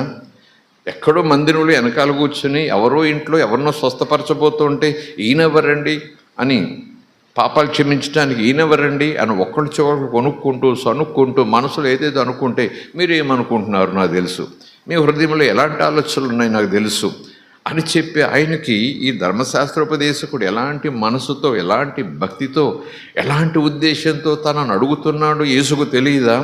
తెలిసిన ఆయన ఈ ధర్మశాస్త్రోపదేశకుడి మీద ప్రేమ మాత్రమే కాదు, ప్రశ్న అయితే వచ్చింది. నేను ఆయనకే సమాధానం చెప్తున్నట్టుగా ఉన్నా, ఇక్కడ చాలామంది ఉన్నారు, వాళ్ళ కోసం నేను సమాధానం చెప్పాలి. స్తోత్రం కలుగునుగాక. Praise the Lord. హల్లెలూయా. దేవునికి స్తోత్రం. హల్లెలూయా. సో మనం అలాంటి వైఖరి కలిగి ఉండటం నాకు మంచిది కాదు, మనెవరికి కూడా మంచిది కాదు. సమాచారం నీకు వాక్యంలో తెలిసిన తర్వాత, పరిశుద్ధాత్ముడు దానికి అవును అని ముద్ర వేసిన తర్వాత, లేఖనంలో కూడా ఆ సమాధానం నీకు వచ్చేసిన తర్వాత, ఆ సమాధానమే 3 దైవజనులు అడిగిన తర్వాత, ఆ 3 దైవజనులు అదే రిఫరెన్స్ నీకు ఇచ్చిన తర్వాత, అవన్నీ ఒక చోట పెట్టుకున్న తర్వాత, మరలా 4వ సూచన కోసం, 4వ టెస్ట్ కోసం, 4వ సమాచారం కోసం, గత వారం అదే చెప్పినట్టు గుర్తు నాకు. ఏ ఉద్దేశంతో, ఏ ఆలోచనతో ఏం చేయమంటారండి అన్నట్టు, ఈ ప్రశ్నకు సమాధానం ఏంటండి అన్నట్టు, నిజానికి మనం తెలిసి అడుగుతున్నామా తెలియక అడుగుతున్నామా అని కాదు. 4 దైవజనులు అలా చెప్పిన తర్వాత ఇంకా 5వ దైవజను దగ్గరికి వెళ్ళి మళ్ళీ అదే ప్రశ్న వేసి, ఏంటట నా మనసు ఏంటి, నా ఉద్దేశం ఏంటి, నా వైఖరి ఏంటి? ఆ 4 దైవజనులు చెప్పింది లేఖనాల్లో ఉంది కదా, వాళ్ళు అభిషక్తులే కదా, వాళ్ళు వాడబడుతున్నారు కదా, వాడు చెప్పిన మాటలన్నీ నెరవేరుతున్నాయి కదా, మళ్ళీ 6వ దైవజనుడి దగ్గరికి వెళ్ళి నేను ఎందుకు అడగాలి అన్నట్టు మనం ఆలోచన చేయాలి. స్తోత్రం కలుగునుగాక. దేవునిమానికి స్తోత్రం. ఇలాంటి స్థితి నేను ఎప్పుడో మానుకున్నాను. మొదట్లో చిన్న పిల్లవాడిగా ప్రవచనాలంటే నాకు ఇష్టం ఉండేది. దర్శనాలంటే ఏం చూపించాడని ఆ చూపించే వరం ఉన్నవారు, చూసే వరం ఉన్నవారి దగ్గరికి చాలా విరివిగా వెళ్ళేవాడిని, సామాన్యమైన విశ్వాసగా ఉన్న ఆ తొలి దినాల్లో. ఆ తర్వాత ఆ వైఖరి మంచిది కాదని పరిశుద్ధాత్మని సహాయంతో నేను తెలుసుకున్నాను. 1, 2 అంతే, ముద్ర పడినట్టు నమ్ముతానంతే. స్తోత్రం కలుగునుగాక. వీరు ఉత్తరం నుంచి వచ్చారు, ఉత్తర ప్రాంతం నుంచి వచ్చారు, వారు అదే చెప్పారు. ఈయన దక్షిణ ప్రాంతం నుంచి వచ్చారు, వారు అదే చెప్పారు. వీరు దేశాలు దాటి సముద్రాలు దాటి విదేశాల నుంచి వచ్చారు. ఆయన అదే చెప్పారు, నా గురించో సంఘం గురించో. వీరిక్కడ వారక్కడ వారెక్కడో. అయినా విచిత్రం, ముగ్గురు ఒకలాగే చెప్పారు. నేనంటాను ఇక నాలుగో వాడి నేను పిలిచే ప్రసక్తే లేదు, నాలుగో వాడి దగ్గరికి వెళ్ళి ఖర్చు పెట్టుకుని వెళ్ళే ప్రసక్తే లేదు, ఫోన్ చేసి అయ్యగారు దర్శనం చూసి చెప్పండి అని అడిగే ప్రసక్తే లేదు. ఒకవేళ అదంటూ ఉంటే నేను అసలు దేవుని లైన్లో ఉన్నట్టే కాదు, నిజానికి దేవునిని శోధిస్తున్నట్టు అవుతుంది. కనుక ఆ వైఖరి మనం మానుకోవాలి, ఆ పద్ధతి మనం మానుకోవాలి. సరదాగా కాదండి, నిజంగా ఆత్మీయంగానే అని మీరు అనొచ్చు. ఎన్ని చెప్పండి, లేఖనం అది చెప్తుంది. ఒకరు చాలు దేవుని మాట కాదు, ఇద్దరు చాలు సాక్ష్యం, ముగ్గురు చాలు సాక్ష్యం. 3 కోణాల నుంచి ముగ్గురు దైవజనులు ఆయా స్థలాల్లో ఆయా కాలాల్లో ఆ ప్రశ్నకు అదే సమాధానం బోధలో చెప్పినప్పుడు మరలా 5వ దైవజన్ అదే ప్రశ్న వేసి ఏం తెలుసుకోవాలని. ఈరోజు పరిశుద్ధాత్మ అంటాడు, మీరు దేవుని శోధించేవారిగా ఉండొద్దు, తెలిసింది తెలిసినట్టు ఉండండి. స్తోత్రం కలుగునుగాక. అందుకే కాస్త ఆగి ఆయనను శోధిస్తూ అడిగాడన్న మాట మీద ప్రభు కాస్త ఆలోచన చేసి సంభాషణ చేయమంటున్నారు. తెలిసి తెలిసి అడగటం, తెలిసిన దానిని తెలియనట్టు అడగటం, ఎదుటివాడికి ఎంత తెలుసో అది కొలవటానికి అలగటం. స్తోత్రం కలుగునుగాక. లేదా నాకు తెలుసు, నాకు తెలిసినంత అతనికి తెలుసా, తెలియకపోతే ఆఫ్టర్ ఆల్ నువ్వెంత అని అనుకోవచ్చు. నాకు తెలిసిన దానికన్నా ఎక్కువ తెలిస్తే ఆ సమాచారం కూడా రావాలి అన్నట్టుగా అడగటం. ఏదేమైనా సరే మనం ఎప్పుడు ఎవరిని ఏమడిగినా ఏం తెలుసుకోవాలనుకున్నా దాని వెనకాల పరిశుద్ధాత్మ దైవ చిత్త జ్ఞానం ఉండాలి. అలాంటి ప్రశ్నించే వైఖరి, శోధించే వైఖరి, దేవుని జ్ఞానంతో ఆటలాడే వైఖరి మనం ఉండకూడదు. స్తోత్రం కలుగునుగాక. ఆ ధర్మశాస్త్రోపదేశకుడు పర్టికులర్గా పరిశుద్ధాత్ముడు మత్తయి చేత రాయించారు, ఆయనను శోధిస్తూ అడిగాడు, ఆయనను శోధించుచూ బోధకుడా అంటున్నాడు. స్తోత్రం కలుగునుగాక. హల్లెలూయా, దేవునికి స్తోత్రం. హల్లెలూయా, దేవునికి స్తోత్రం. ఇది దైవజనులు అడగాల్సిన ప్రశ్న ఏం కాదండి. దైవజనులతోటి మనం సరిపెట్టుకుంటే బాగానే ఉంటుంది. కానీ దేవునిని అడిగితే యేసుప్రభుని అడిగినట్టుగా, ఉదాహరణకి విశ్వాసుల జీవితాలు లాంటి అనుభవాలు ఉంటాయి. చాలా చోట్ల చాలా సంఘాల్లో తరచుగా ఉంటుంటాయి. అందులో పెద్ద దోషం లేదన్నట్టుగా ఉంటుంది. అడిగితే ఆయన చెప్తారు కదా, ప్రార్థన ఉంది కదా, అడుగుము నేను నీకు ఉత్తరం ఇస్తానన్నాడు, రహస్యాలని తెలియజేస్తానన్నాడు. అందు కనుక అడుగుతున్నారు, ఆర్తితో అడుగుతున్నారు, తప్పేముంది పాపం అన్నట్టు ఉంటాయి. కానీ ప్రభా నాతో మాట్లాడు, ఈరోజు నాతో మాట్లాడు, ఈ విషయంలో ఎలాగోలా సమాచారం అందించంటే అటు యూట్యూబ్ ప్రసంగం ద్వారానో, లేకపోతే నువ్వు వాక్యం చదువుతుండగానో, లేకపోతే ఎవరు దైవజనుడు ఫోన్ చేసి అమ్మ ఎలాగున్నారు అని అడుగుతూ ఆ మాటలలోనో నీ ప్రశ్నకు సమాధానం వచ్చేస్తుంది. స్తోత్రం కలుగునుగాక. నిజానికి అడిగితే ఒకవేళ దేవుడు నీకు సమాధానం ఇచ్చినట్టుగానే ఒక దైవజనుడి ద్వారా నీకు వర్తమానం కూడా రావచ్చు. అయినా మళ్ళా ప్రార్థనలోకి వచ్చిన ప్రభా ఈ సంగతి ఆయనేమో ఇలా చెప్పారు, ఈయనేమో ఇలా చెప్పారు, ప్రభా నువ్వు నాతో మాట్లాడు, ఏం చేయమంటావు? ఏదో సమాచారం వచ్చింది, మళ్ళా నెల ప్రభా ఏం చేయమంటావు? అది దేవుణ్ణి శోధిస్తున్నట్టు. ప్రార్థన కాదు అది. No no no no. అడిగిన దానికి సమాచారం వచ్చాక ఆ సమాచారం అవును కాదు అన్నట్టు నిర్ణయం నువ్వు తీసుకోకుండా, ఈ సమాచారం దేవునిదా కాదంటే లేఖనం దగ్గరికి వెళ్ళిపోతే తెలిసిపోతుంది. అది లేఖనంలో ఉంది, అది దేవుని చిత్తమే. ప్రైజ్ అలారా, హల్లెలూయా. అది తెలిసిన తర్వాత ఇంకా చెప్పు, ఇంకా చెప్పు, ఇంకా చెప్పు, నీ చిత్తం ఏంటి, నీ చిత్తం ఏంటని మొత్తం భారతదేశంలో దైవజనులందరినీ జల్లించి ఇంకా అడుగుతుంటాను దేవుణ్ణి, ఏంటి ప్రభా నీ చిత్తం, బయలుపరచువా బయలుపరచువా బయలుపరచువా అని.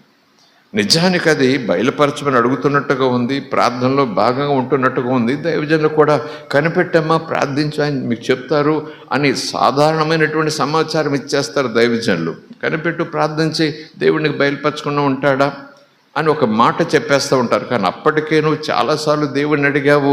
అనేక కోణాల నుంచి, పరిస్థితుల నుంచి, వాతావరణం నుంచి నీకు దేవుడు సమాధానము ఇచ్చేశాడు. నీకు సమాధానం వచ్చినట్టుగా నీ మనస్సాక్షి నీకు ఇదిగో వచ్చింది సమాధానం ఇదే కదా, లేఖనం కూడా అవునుంటుంది కదా అని మనస్సాక్షి చెప్పిన తర్వాత కూడా ఇంకా ఇంకా ఇంకా ఇంకా నీ చిత్తమేంటి, నీ చిత్తమేంటి, నీ చిత్తమేంటి? ఈరోజు అది ప్రమాదమా, ఆపద, అన్యాయమా, అక్రమమా, శోధన అదేమైనా ఊరా అంటే అంత పెద్ద మాటలు నేను మాట్లాడను, కానీ అలాగ దేవుని మనం శోధించేవారిగా ఉండొద్దు. స్తోత్రం కలుగునుగాక. దేవుని మనకి స్తోత్రం. ప్రైజ్ అలాడ్ హల్లెలూయా. దేవుని మనకి స్తోత్రం. సో అలవాటు ఉన్నవారు మానేసుకోవాలి. ఇంకా అలవాటులోకి రానివారు మరొకరిని చూసి అలవాటు చేసుకోకుండా ఉండండి. ఒకరు, ఇద్దరు, ముగ్గురు. నీ మనస్సాక్షి నీకు సాక్ష్యం. ఆ మనస్సాక్షి చెప్పింది లేఖనములు ఉంటే అది సాక్ష్యం. నమ్మాలి. ప్రభుదే అంటాడు, నమ్మటం నీకు చేత కావాలి. ఎంతమందిని అడిగినా అదే చెప్తుంటే ఇంకా బయలుపరచంటావేంటి? ఎంతమంది అడిగినా చెప్తుంటే మరొకరిని అడుగుతావేంటి అదే విషయం? నిజానికి అది తెలివి తక్కువతనమా, తెలియనితనమా, పసిపిల్లల మనస్తత్వమా? అది ప్రార్థనలో, ఒక ఆధ్యాత్మిక జీవితంలో అదొక శ్రేష్టమైన మాట అంటే ఏం కాదు, అతి తెలివి తక్కువతనం కాదు, అతి తెలివి. స్తోత్రం కలుగునుగాక. నిజానికి దైవజనులు శోధిస్తున్నట్టు కాదు, తన పరీక్షను, తనకు తెలిసిన దాన్ని తాను పరీక్షించుకోవటం కాదు. నిజానికి చెప్పాలంటే వాళ్ళకి తెలియటం లేదు, దేవుణ్ణే శోధిస్తున్నారు. స్తోత్రం కలుగునుగాక. Praise the Lord. Hallelujah. Anyway, పాత నిబంధనలో ధర్మశాస్త్ర కాలంలో మోషే ద్వారా 5వ అధ్యాయంలో దేవుడే స్వయంగా నేను నీతో మాట్లాడుతున్నాను అన్నాడు. 10వ అధ్యాయంలో అదే మాటలు మోషే రిపీట్ చేశాడు, భయం గురించి, ప్రేమ గురించి. ఇప్పుడు ప్రభువైన యెహోవా ధర్మశాస్త్రోపదేశకుడు అడగగా ప్రేమ గురించి చెప్పాడు, సేవ గురించి చెప్పాడు, పూర్ణ హృదయం అని చెప్పాడు, పూర్ణ మనసు అని చెప్పాడు. మరి భయం గురించి చెప్పలేదు కదా. అందుకే 10వ అధ్యాయంలోకి వెళ్ళిపోదాం. మత్తయి సువార్త కాస్త వెనక్కొద్దాం.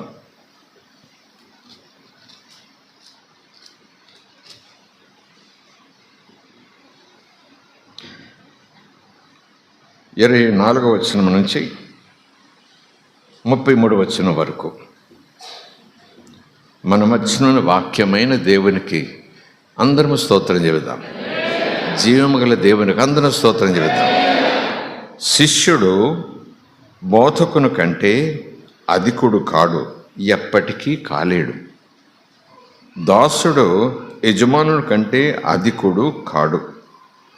శిష్యుడు తన బోధకుని వలెను, దాసుడు తన యజమానుని వలెను వండినా చాలు.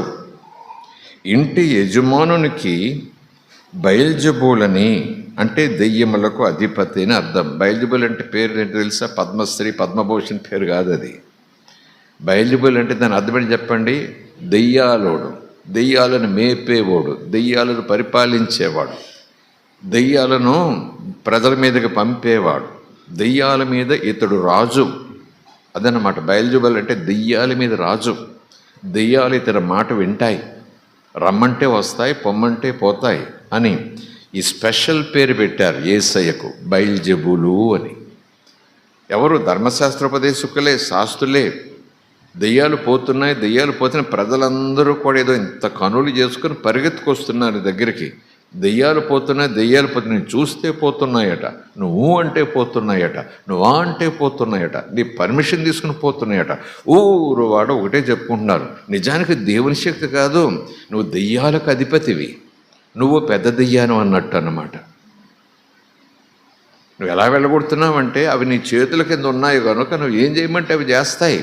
బయల్జెబూలు నువ్వు, మాంత్రికుడు, దెయ్యములకు అధిపతివి నువ్వు, రాజువు నువ్వు అంటూ ఎకశక్యంగా వెక్కిరింతగా దూషణతో మాట్లాడారు. స్తోత్రం కలుగునుగాక. హల్లెలూయా.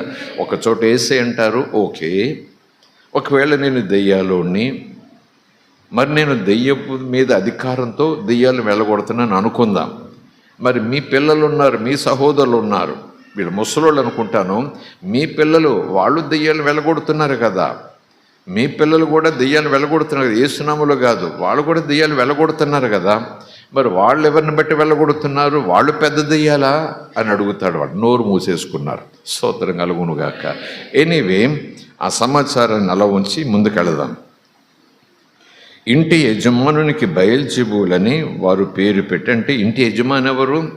ఈ సృష్టి ఎవరిది? ఈ భూమి ఎవరిది? ఈ ఆకాశం ఎవరిది? ఈ సంఘం ఎవరిది? ఈ కుటుంబం ఎవరిది? ఈ ప్రజలు ఎవరు? యజమాని యేసు, యజమాని యెహోవా. Praise the Lord. హల్లెలూయా. ఆ యజమానికే, ఆ సృష్టికర్తకే, ఆ భగవంతునికే అన్నట్టు అంత అధికారము కలిగిన వానికే అన్నట్టు ఈ సృష్టికి యజమానునికే బయల్జెబూలైన వారు చెడ్డ పేరు పెట్టి ఉండిన ఎడల ఆయన ఇంటి వారికి, ఆయన కుటుంబానికి, ఆయన వెంబడించే వారికి, ఆయన నమ్ముకున్న వారికి, ఆయన వెనకాల వెళ్ళే వారికి ఇంకా పేరు పెట్టకుండా ఉంటారా? ఏంటి బాబు బాణసంచ పేలుస్తున్నారు మధ్య మధ్యలో? అలా ఉంచేసేయండి, ఏం పర్వాలేదు. మీకు ఇబ్బంది అయితే ముందే చేసేసుకోవాలి, ఓకేనా? దడాబడా ఫ్యాన్ ఆపని వేసిన సౌండ్లు రాకుండా ఉంటాయి. జోయేళ్ళ తమ్ముడు ఎక్కడో ఉంటాడు చూడండి, ఆ కరెంట్ డిపార్ట్మెంట్ వాళ్ళని అడిగితే చెప్పులు రాకుండా చేస్తారు, వాళ్ళు డివైడ్ చేస్తారు దాన్ని ఎక్కడో. స్తోత్రం కలుగును గాక. పిల్లలుంటే నిద్రపోతూ లేచి పోరు బట్టి ఏడ్చేస్తారు అలాంటి సౌండ్లు చూసి. Praise the lord. ఉలిక్కిపడలేదు మీరు? కొంతమంది పెద్దలతో ఏదేదో చేసుకున్నారు ఇలాగ ఇందాకే. అలవాటు, ఒకప్పుడు సాంప్రదాయం కదా. ఓకే.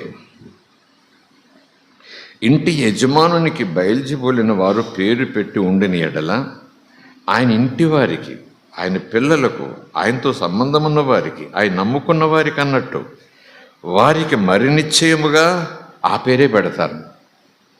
ఆ పేరే పెడతారు. క్రైస్తవులు ఇప్పుడు అదే అంటున్నారు, నీకు దెయ్యం పట్టిందని, నీకు దెయ్యం పిచ్చి పట్టిందని, ఇంకేదో విపరీతమైన మాటలతో వెకిలిగా మాట్లాడే వారి సంఖ్య పెరిగిపోతూ ఉంది. వ్యవస్థలు, అధికారులు, వాళ్ళు నిరోధించే అధికారం ఉన్నవారు, వాళ్ళు కూడా వింతగా చూస్తున్నారు, వినోదంగా చూస్తున్నారు. మొరిగే కుక్కను మొరవనిస్తే కరుస్తుంది కూడా. మొరిగే కుక్కను మరొకకుండా చేయగలిగిన శక్తి ఒక వ్యవస్థకు ఉంది.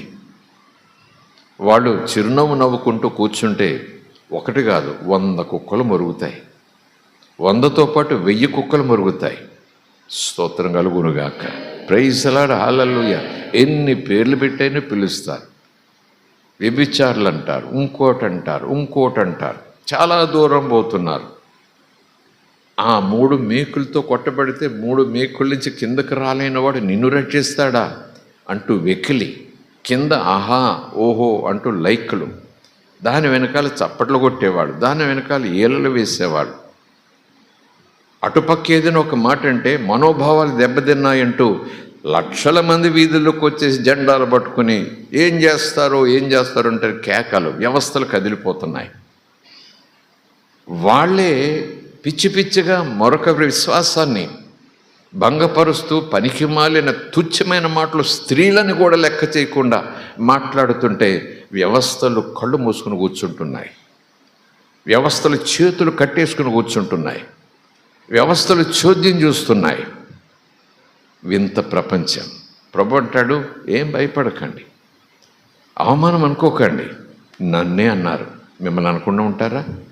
మీ నాన్ననే అన్నారు, ఆయన కొడుకులు కదా మీరు, అలాంటి వాడు కొడుకులు మీరు అంటూ మిమ్మల్ని అనకుండా ఉంటారా? Don't worry. స్తోత్రం కలుగును గాక. ప్రైజ్ ది లార్డ్, హల్లెలూయా. బయల్జెబూల్ అనేవారు ఇంటి యజమానునికి పేరు పెట్టి ఉండిన ఎడల ఆయన ఇంటి వారికి, ఆయన ఇంటిలో వారికి, ఆయన సంబంధులకు, ఆయన రక్త సంబంధులకు మరణిత్యముగా ఆ పేరే పెడతారు, ఆ పేరుతోనే పిలుస్తారు కదా. కాబట్టి మీరు వాళ్లకు భయపడకండి. చెప్పాను కదా, భయం గురించి చెప్తున్నాం. ద్వితీయోపదేశ కాండములో ధర్మశాస్త్ర కాలంలో 10వ అధ్యాయంలో దేవుని పట్ల భయము కలిగి దేవుణ్ణి ప్రేమించాలి, సేవించాలి. ప్రేమ భయము రెండు కళ్ళులాగా అక్కడ మాట్లాడుతున్నాడు. భయము కలిగి, భయమన్నా ప్రేమన్నా ఒకటే. లేదా భయం ఉంటే అందులో ప్రేమ ఉండదని ఎవరో భక్తుడు అన్నాడు, ప్రేమలో భయం ఉండదని భక్తుడు అన్నాడు. మరి భయము కలిగి ప్రేమ కలిగి అని 2 విడదీసి రాస్తున్నారు అక్కడ ధర్మశాస్త్రపు కాలంలో. మరి యేసయ్య 2 కలిపేశాడా?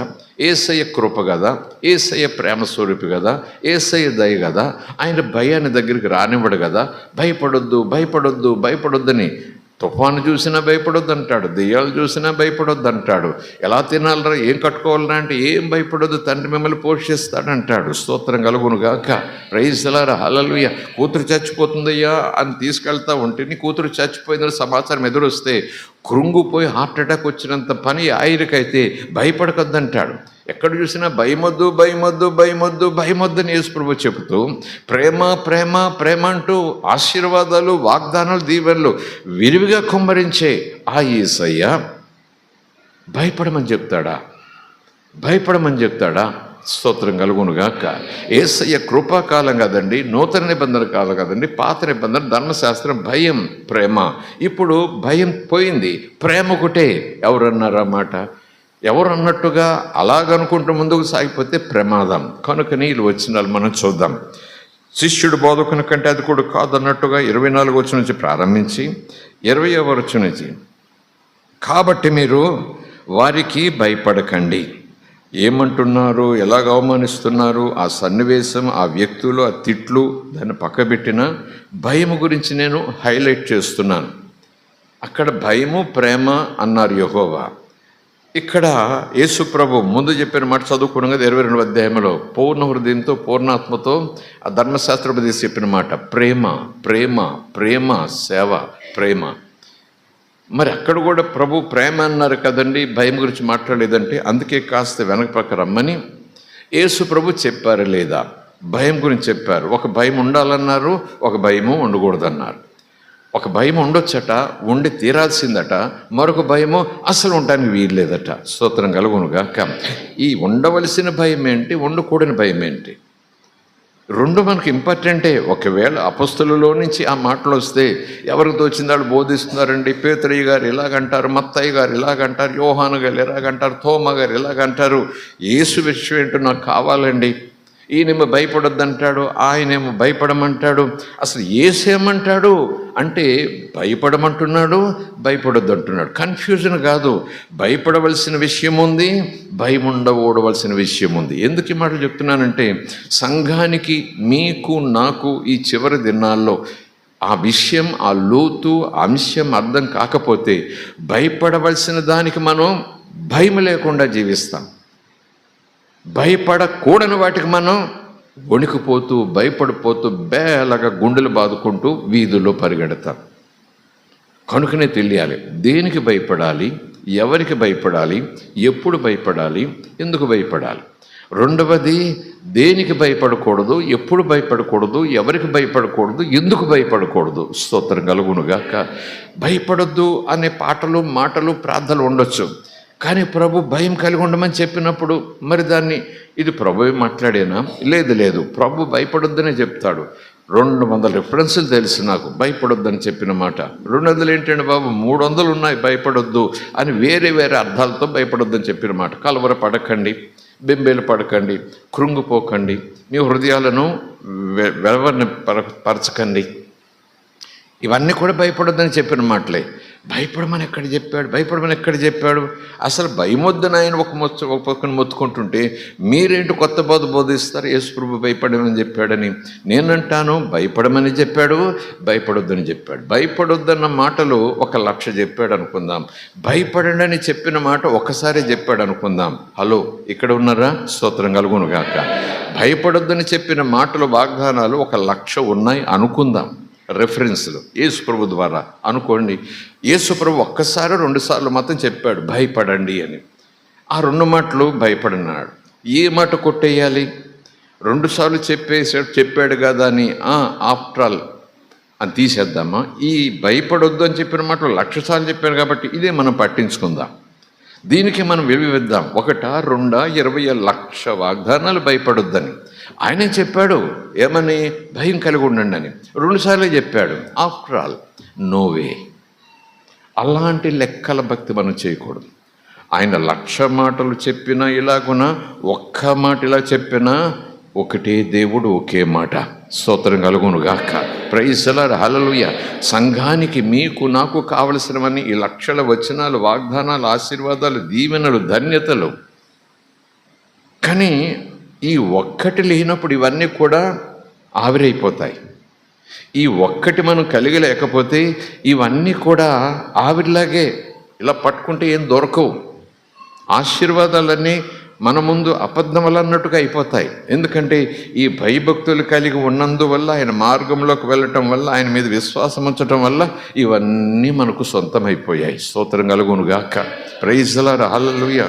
చదువుదాం చూడండి. కాబట్టి మీరు వారికి, ఎన్నో వచనం, 26వ వచనం, కాబట్టి మీరు వారికి భయపడకుడి. అండర్లైన్ చేసుకోండి.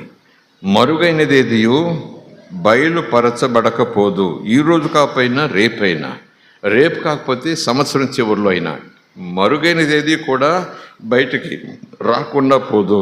రహస్యమైనదేది కూడా తెలియబడకపోదు. 27వ వచనం, చీకటిలో నేను మీతో చెప్పునది మీరు వెలుగులో చెప్పండి. స్తోత్రం కలుగునుగాక. చీకట్లో అంటే రహస్యంగా, అదొక అర్థం. చీకట్లో అంటే రహస్యంగా. ఇంకో మాట ఏకాంతంగా, ఇంకో మాట చీకటే. రాత్రి మీరు మెలకుగా ప్రార్థించినప్పుడు, స్తోత్రం కలుగునుగాక, రాత్రంతా మీరు మెలకుగలిగి ప్రార్థించినప్పుడు చీకటే కదండి. అఫ్కోర్స్ కొవ్వొత్తు ఉండొచ్చు, దీపం ఉండొచ్చు, నో ప్రాబ్లం.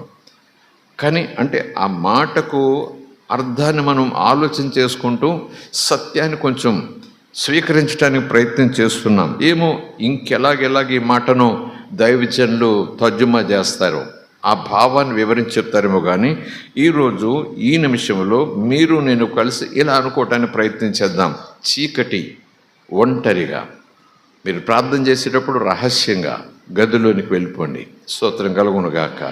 ప్రభు పగలంతా కూడా ప్రజల మధ్యన ఉన్నప్పుడు ప్రకటన కార్యాలు, మధ్య మధ్యలో అవసరం వచ్చినప్పుడు, అవకాశం ఉన్నప్పుడు, తండ్రి నా ప్రార్థన వింటావని తెలుసు అంటూ మాట్లాడిన తీరు, లేదా కృతజ్ఞతతో చేయి పైకెత్తి ఆకాశం తట్టు దేవుని స్తుతించి అద్భుతాలు చేసిన తీరు, స్తోత్రం కలుగునుగాక. కానీ ఆయన మాత్రం పగలేం ప్రార్థన చేయలేదు, ఎక్కడ గంటసేపు ప్రార్థన చేయలేదు, ఎవరింట్లో కూడా గంటసేపు ప్రార్థన చేయలేదు. అసలు లాజర్ లేపినప్పుడు అసలు 3 గంటలు ఆకాశం దిగి వచ్చేలాగుని యేసయ్య ప్రార్థన చేయాలి కదా. అసలే ప్రార్థన లేదు అక్కడ అని కాదండి. ఆయన ప్రార్థనంతా ఒంటరిగా కొండల్లో ఏకాంతంగా రాత్రంతా. స్తోత్రం కలుగునుగాక. Praise the Lord. హల్లెలూయా. దాదాపు ఆ మాటలు బట్టి, ఆ సన్నివేశాలను బట్టి ఒక ఆలోచనకు వస్తున్నాం. చీకట్లో నేను, యేసు అంటున్నాడు, నేను మీతో చెప్పునది మీరు వెలుగులో చెప్పండి. చెవిలో మీకు చెప్పబడినది, ఆత్మలో మీకు చెప్పబడినది, మీ మనస్సాక్షి వినేలాగున చెప్పబడినది. చెవిలో అంటే నా మాటని మీకు తెలిసిపోతుంది, నా స్వరం మీకు వినబడుతుంది. స్తోత్రం కలుగునుగాక. అది నా స్వరం అని తెలిసినప్పుడు మీకు అసలు డౌటే ఉండకూడదు. చెవిలో మీకు చెప్పబడినది, ఒంటరిగా చెప్పబడినది, రహస్యముగా చెప్పబడినది, మీకు మాత్రమే బయలుపరచబడింది. మీరు వెలుగులో చెప్పాలి. చెవిలో మీకు చెప్పబడింది మేడల మీద ప్రకటించండి, ఎత్తుల్లో ప్రకటించండి, అందరికి వినబడేలాగా అన్నట్టు. 28వ వచనం, మరియు అక్కడ భయపడకూడి అన్నాడు. మరియు అంటూ ఈ మాట మీద మనసు పెడదాం. 28, మరియు ఆత్మను చంపనేరక దేహమునే చంపే వారికి భయపడుడి కానీ, మరియు ఆత్మను చంపనేరక దేహమునే చంపు వారికి భయపడకండి. భయపడకండి అనే మాటలు ఎన్నిసార్లు వచ్చినాయి ఇక్కడ మనం వచ్చిన భాగాలు, ప్రస్తుతం వరకు చదివిన మాటలు 24 నుంచి 28 మధ్య వరకు, 24 నుంచి 28 మధ్య భాగం వరకు 2 మార్లు భయపడొద్దనే మాట వచ్చింది. వారు తిట్టేవారు, కొట్టేవారు, నిందించేవారు, దూషించేవారు, బెదిరించేవారు, చంపేస్తామన్నవారు, ముక్కలు చేసి పాడేస్తామన్నవారు, మిమ్మల్ని బ్రతకనివ్వం, ఇది మాది అంటూ బళ్ళెములు పట్టుకుని వచ్చేవారు. వాళ్ళు మీ శరీరాలను చంపుతారేమో కానీ మీ ఆత్మను వాళ్ళు ముట్టలేరు. స్తోత్రం కలుగునుగాక. దేవుని మనకి స్తోత్రం. కాబట్టి మీరు వారికి భయపడొకడి, మరుగనేదేది అంటూ క్రిందకు వస్తూ 28వ వచనం మళ్ళీ రిపీట్ చేస్తున్నాడు. మరియు ఆత్మను చంపనేరక దేహమునే వాళ్ళు చంపగలరు, వాళ్లకు భయపడకండి. కానీ ఇదన్నమాట ఇంపార్టెంట్, కానీ ఆత్మను దేహమును కూడా నరకములో నశింప చేయగలవాడు, సింగిల్, గలవాడు, వారికి, వారు అంటే లక్షలు కోట్లు ఎంతమందినా ఉండొచ్చు, వానికి అంటే ఒక్కడే. స్తోత్రం కలుగునుగాక. తీర్పు తీర్చగలిగిన సమర్థుడు యేసొక్కడే. స్తోత్రం కలుగునుగాక. వానికి భయపడండి. ఆత్మను దేహమును కూడా నరకంలో నశింపచేయగల వానికి భయపడనన్నాడా? మిక్కిలి భయపడనన్నాడా? భయపడనన్నాడా? భయపడకండి అన్నాడా? భయపడమన్నాడా? భయపడొద్దన్నాడా? భయపడమన్నాడు. కన్ఫ్యూజ్ అయిపోతున్నారు మీరు. మనం భయపడకుండా ఉండవలసినవి ఇవి, వీరు, ఈ పరిస్థితులు, ఈ మాటలు. కానీ మనలో ఉండవలసిన భయం ఒక్కడి పట్ల, అతని అధికారం, అతని సామర్థ్యం, ఆయన కెపాసిటీ, శరీరమున ఆత్మను కూడా, మనమని కాదు, ఆయన కెపాసిటీ జనరలైజ్ చేసి చెప్తున్నాడు. ఒకవేళ మీరు ఆ భయం పెట్టుకుంటే కుదరదు, కానీ ఈయన పట్ల మీరు భయం కలిగి ఉంటే చాలు, మీకు అపాయం ఏమీ ఉండదు. స్తోత్రం కలుగునుగాక. Praise the Lord. Hallelujah. Praise the Lord. ఆత్మను దేహమును కూడా నరకములో నశింపచేయగలవానికి మిక్కిలి భయపడండి. ఎవరికి చెప్తున్నారు? శిష్యులకు చెప్తున్నాడు. ఏ సందర్భంలో చెప్తున్నాడు? 10వ అధ్యాయము 5వ వచనం. యేసు 12 మందిని పంపుచు వారిని చూచి వారికి ఆజ్ఞాపించినదేమనగా, ఆ 12 మంది ఎవరు? 10వ అధ్యాయం 2వ వచనం నుంచి ఆ 12 మంది అపొస్తలుల పేర్లు ఏవనగా, స్తోత్రం కలుగునుగాక. మరొక చోట యేసు పంపించాడు అని ఉంటుంది 70 మందిని. అంటే అపొస్తలులను 12 మందిని పంపాడట. మరలా ఒక 70 మందిని తోడేళ్ళ మధ్యకు పంపినట్టుగా నేను మిమ్మల్ని పంపిస్తున్నానంటూ 70 మంది కూడా అదే అధికారం ఇచ్చి పంపించాడట. స్తోత్రం కలుగునుగాక. దేవుని మనకి స్తోత్రం. అంటే 12 మంది అనుకుంటున్నాం, 70 మందిని కూడా గ్రామాల్లోకి ఇద్దరిద్దరిగా పంపాడా? ఎస్, అఫ్కోర్స్, వాక్యం చెప్తుంది 12 మంది అపొస్తలులు కావచ్చు, కానీ 70 మంది ఇంకా శిష్యులు ఉన్నారంటే 12 + 70 82. ఇంకెవరు? అపొస్తలుల కార్యాలు 1వ అధ్యాయం చివరి భాగం చూడండి ఒకసారి. ఇప్పటికీ మీరు స్టడీ చేసి అండర్లైన్ చేసుకుని ఉంటారు ఆ వచనాలు, కనుక ఒకసారి మిమ్మల్ని అక్కడ తీసుకెళ్తున్నాను నేను. అపొస్తలుల కార్యాలు 1వ అధ్యాయం 13వ వచనం, 14వ వచనం, 15వ వచనం. 13 కాదు, 14, 15. వీరితో కూడా కొందరు స్త్రీలు, యేసు తల్లి అయిన మరియ, ఆయన సహోదరులు ఏకమనస్సు ఎడతెగక ప్రార్థన చేయుచుండిరి. 15వ వచనం.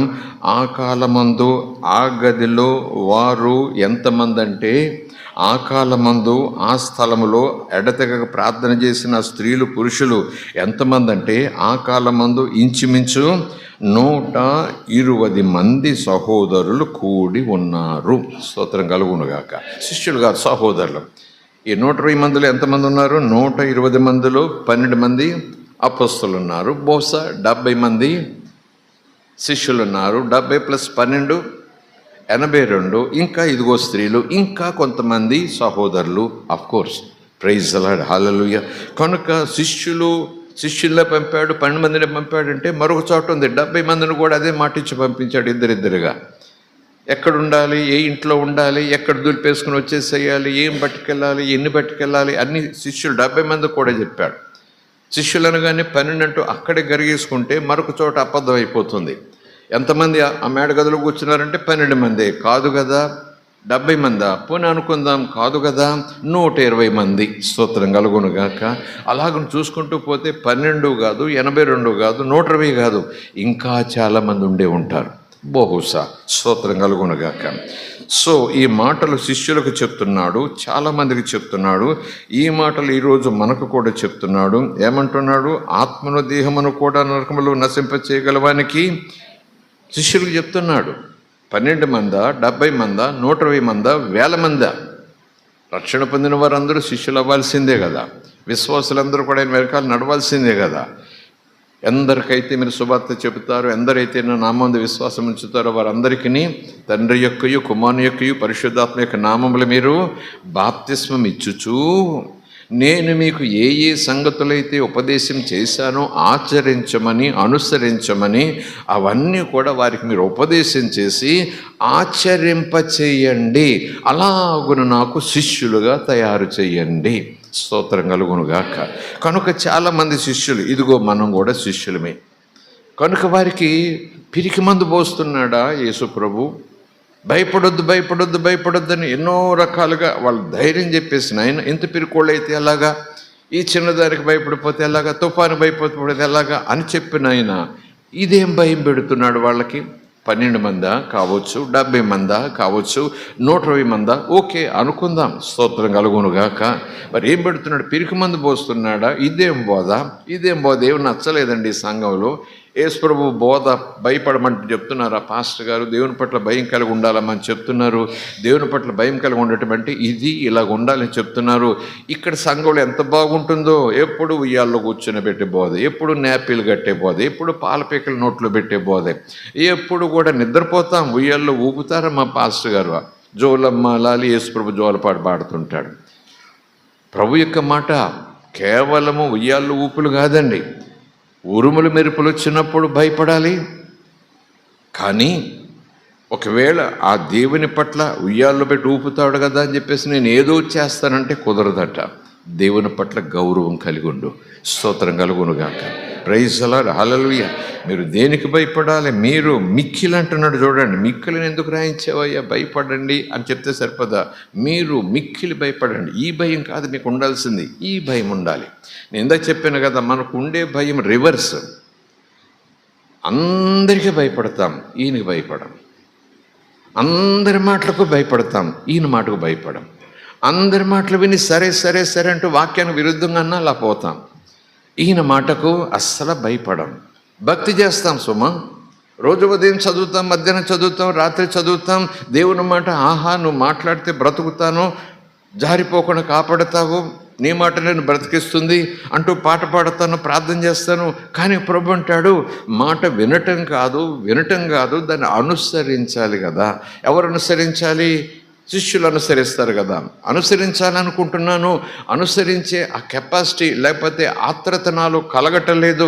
అనుసరించాలనే ఉంది కానీ అంటాం చూసారా? ఎందుకు అనుసరించట్లేదంటే నువ్వు అనుసరించేలాగున నీలో 2 ఔషధాలు ఉండాలి, నీలో 2 కెపాసిటీలు ఉండాలి, నీలో 2 బ్యాటరీలు ఉండాలి. ఆ 2 బ్యాటరీలు ఫుల్ ఛార్జింగ్లో ఉంటే అనుసరించకపోయినా, అనుసరించాలని అనుకోకపోయినా ఆ 2 బ్యాటరీలు నేను ముందుకు పుష్ చేస్తాయి అనుసరించేలాగా. ఏమిటా బ్యాటరీలు అంటే? ఒకటి ప్రేమ, 2వది భయం. స్తోత్రం కలుగునుగాక. గుండె చప్పుడు ఎలా లబ్ డబ్ అని ఉంటుందో అలాగే 2 బ్యాటరీలు, డబుల్ బ్యాటరీ కదా. ఈ 2 బ్యాటరీలు భయము, ఇటు ప్రేమ. ఈ 2 నీలో ఉన్నప్పుడు అసలు అనుసరించే మనసుతో వాక్యం చదవకపోయినా, నేను అనుసరిస్తాను అని నిర్ణయం తీసుకోకపోయినా, ఇవి 2 నీలో ఉన్నప్పుడు అవి నిన్ను అనుసరించేలాగా చేస్తాయి. వెనక్కి తిరగకుండా ముందుకెళ్ళేలా చేస్తాయి. మరణం వచ్చినా సరే మరణమాని ముళ్ళెక్కడంటూ అధిగమించిపోయేలాగా చేస్తాయి ఈ 2 కూడా. స్తోత్రం కలుగునుగాక. కనుక సంఘం, మీరు నేను నాలో ఇక్కడుంటే నాకు ఉండకూడదని కాదు, అక్కడుంటే మీకు ఉండాలని కాదు, అక్కడుంటే మీకు ఉండకూడదని కాదు, ఇక్కడుంటే నాకు ఉండాలని కాదు. మనందరికీ కూడా ఏ రీతిలో, ఏ బాధ్యతలు, ఏ స్థాయిలో మనం చేసుకుంటూ పోతున్నా మనందరిలోనూ కూడా ఈ 2 ఉండాలి. భయం ఉండాలి, ప్రేమ ఉండాలి. స్తోత్రం కలుగునుగాక. మళ్ళీ చెప్తున్నాను, భయం ఉన్న చోట ప్రేమ ఉండదు, ప్రేమ ఉన్న చోట భయం ఉండదు అనే మాట మనకు తేలిక ఉంటుంది. కానీ ఆ మాట ఎంత చులకనైందంటే, ఆ మాట ఎంత మంత్రదండమైపోయిందంటే, ఆ మాట ఎంతగా ఏరుముక్కలా తయారైందంటే అసలు దేవుడంటే కూడా భయం లేకుండా పోయింది ఆ వచనం ద్వారా. ఆ వచనాన్ని విడదీసి చెప్పే పద్ధతి, ఆ వచనం చెప్పే టైంలో వాళ్ళు ఉపయోగించే ఉపమానాలు, ఆ వచనం చెప్పే సందర్భంలో నిజానికి దేవుని పట్ల అపారమైన గౌరవం, పూజ్యభావం కలగజేయటానికి బదులుగా ఆ మాట చెప్పిన తీరు, ఆ ప్రజెంట్ చేసిన తీరు చాలా సందర్భాల్లో విశ్వాసులమైన మనము, సంఘం లేకపోతే సార్వత్రిక సంఘం ఎలాగ అర్థం చేసుకుంటుందంటే, ఏసంటే ప్రేమే తప్ప, ఏసంటే భయపడొద్దనటమే తప్ప, ఏసంటే కనికరమే తప్ప, ఏసంటే జాలి తప్ప, ఏసంటే ఆదరణే తప్ప అసలు భయం దగ్గరికి రానివ్వడు. కానీ మరొక భయాన్ని నీలో ఉంచుతాడు, మరొక భయాన్ని నీలో ఉండాలి అని చెప్తాడు. స్తోత్రం కలుగునుగాక. ఎందుకు చెప్పాలి ఆయన? అలాంటి పిరికి మందు నాకెందుకు బోధించాలి? ఆయన ఏమన్నా ఉన్నాడు అలాగా? ఈయన నా ప్రియ కుమారుడిని యందు నేను ఆనందించుచున్నానని అక్కడ యోర్దాను నది నుంచి బయటకు వచ్చేగానే సర్టిఫికెట్ వచ్చేసింది కదా, ఏ పని చేయకుండా పరిచర్లోకి వెళ్తున్నాడు, ఇంకా సేవ ప్రారంభిస్తున్నాడు. అమ్మా నా సమయం ఇంకా రాలేదని అక్కడ అమ్మతో అన్నాడు. ఆ మందిరంలో, బాబు నువ్వు ఇక్కడున్నావా, 12 సంవత్సరాల వయసులో నేను వెతుక్కుంటా వచ్చేవరా బాబు, ఎందుకు మాకు ఇబ్బంది కలిగజేసావంటే నా తండ్రి పని మీద నేను ఉండాలి కదా అని 12 సంవత్సరాలు చెప్పాడు. ఇక్కడ దాదాపు పెండ్లి విందులో నా సమయం ఇంకా రాలేదన్నాడు. కానీ సమయం వచ్చింది. ఆ సమయం వచ్చినప్పుడు నీళ్ళలోంచి బయటకు వచ్చినప్పుడు ఆత్మచేత నింపబడినప్పుడు ఒక స్వరం కూడా వచ్చేసింది, నువ్వు నా కొడుకువి, నువ్వు నా కొడుకువి, ఈయన నా కొడుకు, నాకు ఇష్టమైన కొడుకు, స్తోత్రం కలుగును గాక. హల్లెలూయా. చెలరేగిపోవాలి కదండి యేసయ్య. మనుష్య కుమారుడే, మరియ గర్భం ముందు పుట్టినవాడే. కానీ ఆ మాట ఆకాశం నుంచి వచ్చిన తర్వాత, దర్శనం చూసిన తర్వాత, ఆత్మ పొందిన తర్వాత, అమ్మ మాట నాకేంటి, నాన్న మాట లెక్కేంటి, వీళ్ళ మాట నాకు లెక్కేంటి, వాళ్ళ మాట నాకేంటి, నా ఇష్టం అంటూ చెలరేగిపోవాలి కదండి. దేవుడే నీ ఇష్టంరా బాబు, నువ్వేం చేసేసినా పర్వాలేదు అన్నట్టు ఆ పై మాట తీసుకుంటే యేసుప్రభు ఏం చేసేసేవాడు, ఏం బోధలు చేసేసేవాడు. నా వైపు చూడండి, నా వైపు చూడనలేదు, తండ్రి వైపు చూడమన్నాడు. స్తోత్రం కలుగును గాక. హల్లెలూయా. వీటన్నిటిని ఒక చోట ఆయన పరిచర్య, ఆయన 3.5 సంవత్సరాల పరిచర్యను ఒక చోటకు మనం చేర్చగలిగితే, ఒక ఔషధపు గుళికగా మనం మార్చగలిగితే, హెబ్రీయులకు రాసిన పత్రికలో 5వ అధ్యాయంలో 7వ వచనం ఉంటుంది. ఆయన భయభక్తులు కలిగి ఉన్నందున, ఎవరికి ఆయన ఉన్నాడట. ఆయన కెపాసిటీ ఏంటి? తనను మరణము నుంచి తప్పించగలిగిన ఆయన పట్ల భయభక్తులు కలిగి ఉన్నందున ఆయన రక్షించబడటమే కాదు, మహిమలోనికి చేర్చబడ్డాడు. స్తోత్రం కలుగునుగాక. హల్లెలూయా. యేసే మనకు మాదిరి, యేసు అడుగుజాడలే మనకు మాదిరి. అవునన్నవారు స్తోత్రం చెబుదాం, కాదన్నవారు కూడా స్తోత్రం చెబుదాం. Thank you. Praise the Lord. మీకైనా నాకైనా దినదినం ఈ 2 బ్యాటరీలు చూసుకుంటూ ఉండాలి. బ్యాటరీలు అన్నాను మరొకలాగా అనుకోకూడదు. 2 సత్యాలు, 2 పాటలు, 2 మాటలు, 2 పాఠాలు. ఇది ప్రభు చెప్పారు, భయపడొద్దని 1000 సార్లు. దీని మీద మనం మనసు పెట్టొద్దు, ఇవే గోడలు పెట్టుకోవద్దు, ఇవే రోజు వాగ్దానాలకు తీసుకోవద్దు. నేనంటాను తీసుకోండి, తప్పేం లేదు. కానీ అసలైన వాగ్దానం, అసలైన ఒక విధి, ఒక బాధ్యత ఏమనంటే, దేవుని పట్ల మీరు మిక్కిలి భయం, అంటే పూజ్యభావం. ఆయన కళ్ళలో ఎరుపు కాదు, ఆయన చేతుల్లో కత్తి కాదు, పదే చెప్తుంటాను. ఆయన కాలు విరుస్తాడు, కొనదీస్తాడు అని కాకపోవచ్చు, మీ ఆత్మను శరీరమును కూడా నరకములో పడవేసే కెపాసిటీ మీకుండదు. కానీ ఆ కెపాసిటీ ఉన్న దేవునికి భయపడండి. దేవునికి స్తోత్రం కలుగును గాక. ఎందుకంటే ఇక్కడ చెప్తున్నటువంటి శిష్యులే కదా, ఈ శిష్యులు ప్రభు తన వెనక తిప్పుతున్నాడు, తండ్రి వైపు మరలలే చేస్తున్నాడు, తండ్రి గురించి మాట్లాడుతున్నాడు, దేవుని రాజ్యం సమీపించింది అంటున్నాడు, మారుమనసు పొందమని చెప్తున్నాడు, మిమ్మల్ని కూడా మనుషులు పట్టే జాలలుగా చేస్తానంటున్నాడు, తను చూస్తున్నాడు, చెబుతున్నాడు, కార్యాలు చేస్తున్నాడు, చూడమంటున్నాడు, వాళ్ళ చేత కూడా కార్యాలు చేస్తూ గ్రామంలోకి పంపిస్తున్నాడు. మారుమనసు పొందితే దేవుని రాజ్యం మీదే అంటే ఇమ్మానుయేలు తోడైపోతాడు. మీకు ఆ కృప, కనికరాలు, కాపుదలు మీకు తోడైపోతాయి. అది భయం కూడా లేకుండా బ్రతికే జీవితమే కదండి.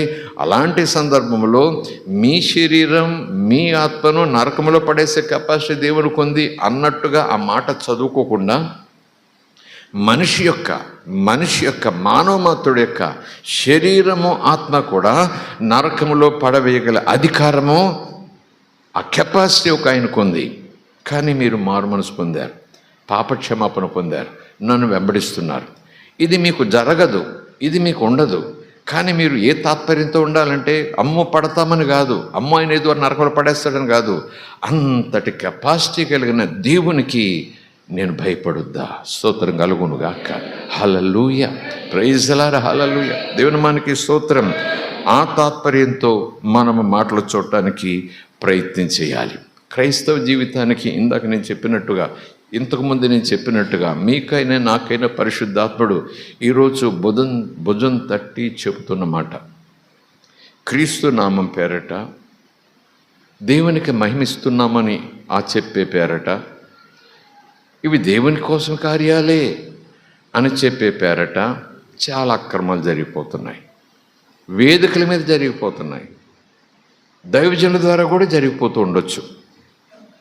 విరివిగా విశ్వాసులు గుంపులుగా చేరుతూ, ఇది యెహోవా స్వరమే, ఇది దేవుని స్వరమే, మరేదో కాదు అంటూ చప్పట్లు కొడుతూ, ఏలలు వేస్తూ యేసునామం పేరిట వాక్యానుసారం కానీ ఎన్నో చేసుకుపోతూ యేసు కోసమే కదండి, యేసునామం కోసమే కదండి, సువార్త కోసమే కదండి, ఆయన గురించే కదండి అనేది ఒకటి, అది ఎగ్జెంప్టెడ్ అనే మాట కింద వచ్చేసింది, ఎక్స్క్యూజ్ మాట కింద వచ్చేసింది. ఇదేం తప్పేం కాదు కదండి, యేసుప్రభు కోసమే కదా ఈ చప్పట్లు, యేసుప్రభు కోసమే కదా ఈ కేకు, యేసుప్రభు కోసమే కదా ఈ డ్యాన్సులు, యేసుప్రభు కోసమే కదా ఈ సినిమా పాటలు, యేసుప్రభు కోసమే కదా ఈ నాటకాలు, నటనలు. ఎన్ని చెప్పేసుకుందాం యేసుప్రభు కోసం, యేసుప్రభు కోసమని. యేసుప్రభు కోసం అన్న వాడికి ఒకటి ఉండాలి, అది యేసు పట్ల భయభక్తులు కలిగిన వాడికి, అది యేసు కోసం అంటున్నానంటే దాని వెనకాల అర్థం ఆయనకే మహిమ రావాలి. దేవుని భయం ఉన్నవాడు దేవుని మహింపరచడానికి చేస్తాడు, తాను మహింపరచుకోవడానికి ఏం చేయడు. తన కెపాసిటీతో చేయడు, తన గొప్ప కోసం చేయడు, తన సన్మానం కోసం చేయడు, తన పేరు కోసం చేయడు, తను చూపించుకోవటానికి చేయడు.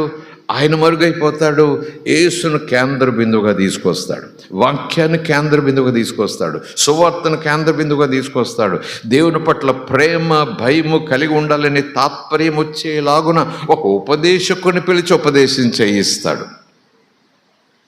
క్రిస్మస్ పండుగ అంటే తెలుసు కదా మనకి, జరిగిపోతాయి, చాలా జరిగిపోతున్నాయి.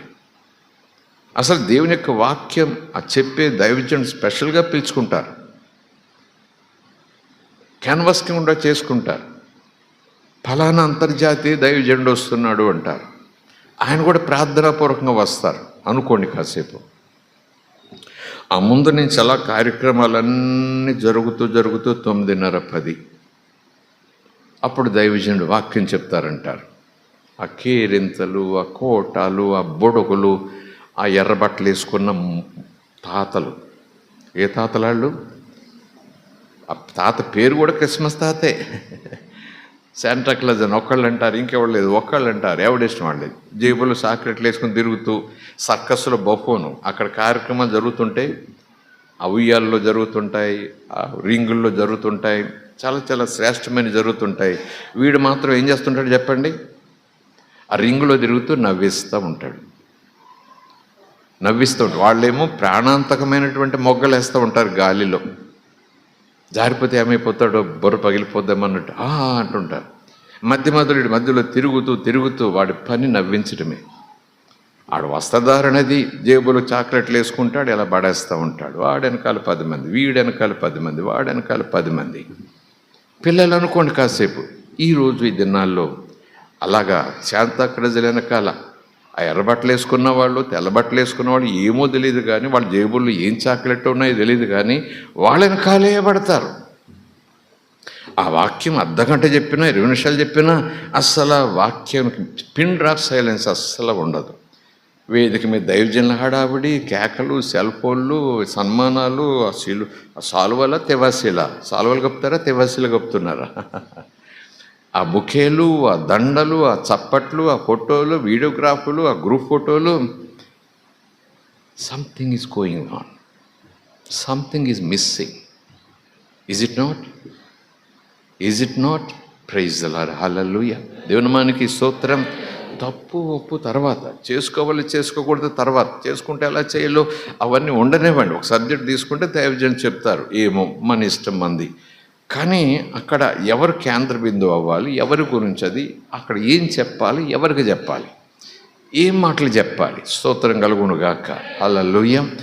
అవకాశం దొరికిందండి, సువార్త చెప్పిస్తున్నామండి, అప్పుడే వస్తారండి అన్యజనులు అందరూ. పుట్టినరోజు అందరూ రమ్మన్నారు, అందరూ వచ్చేస్తారు.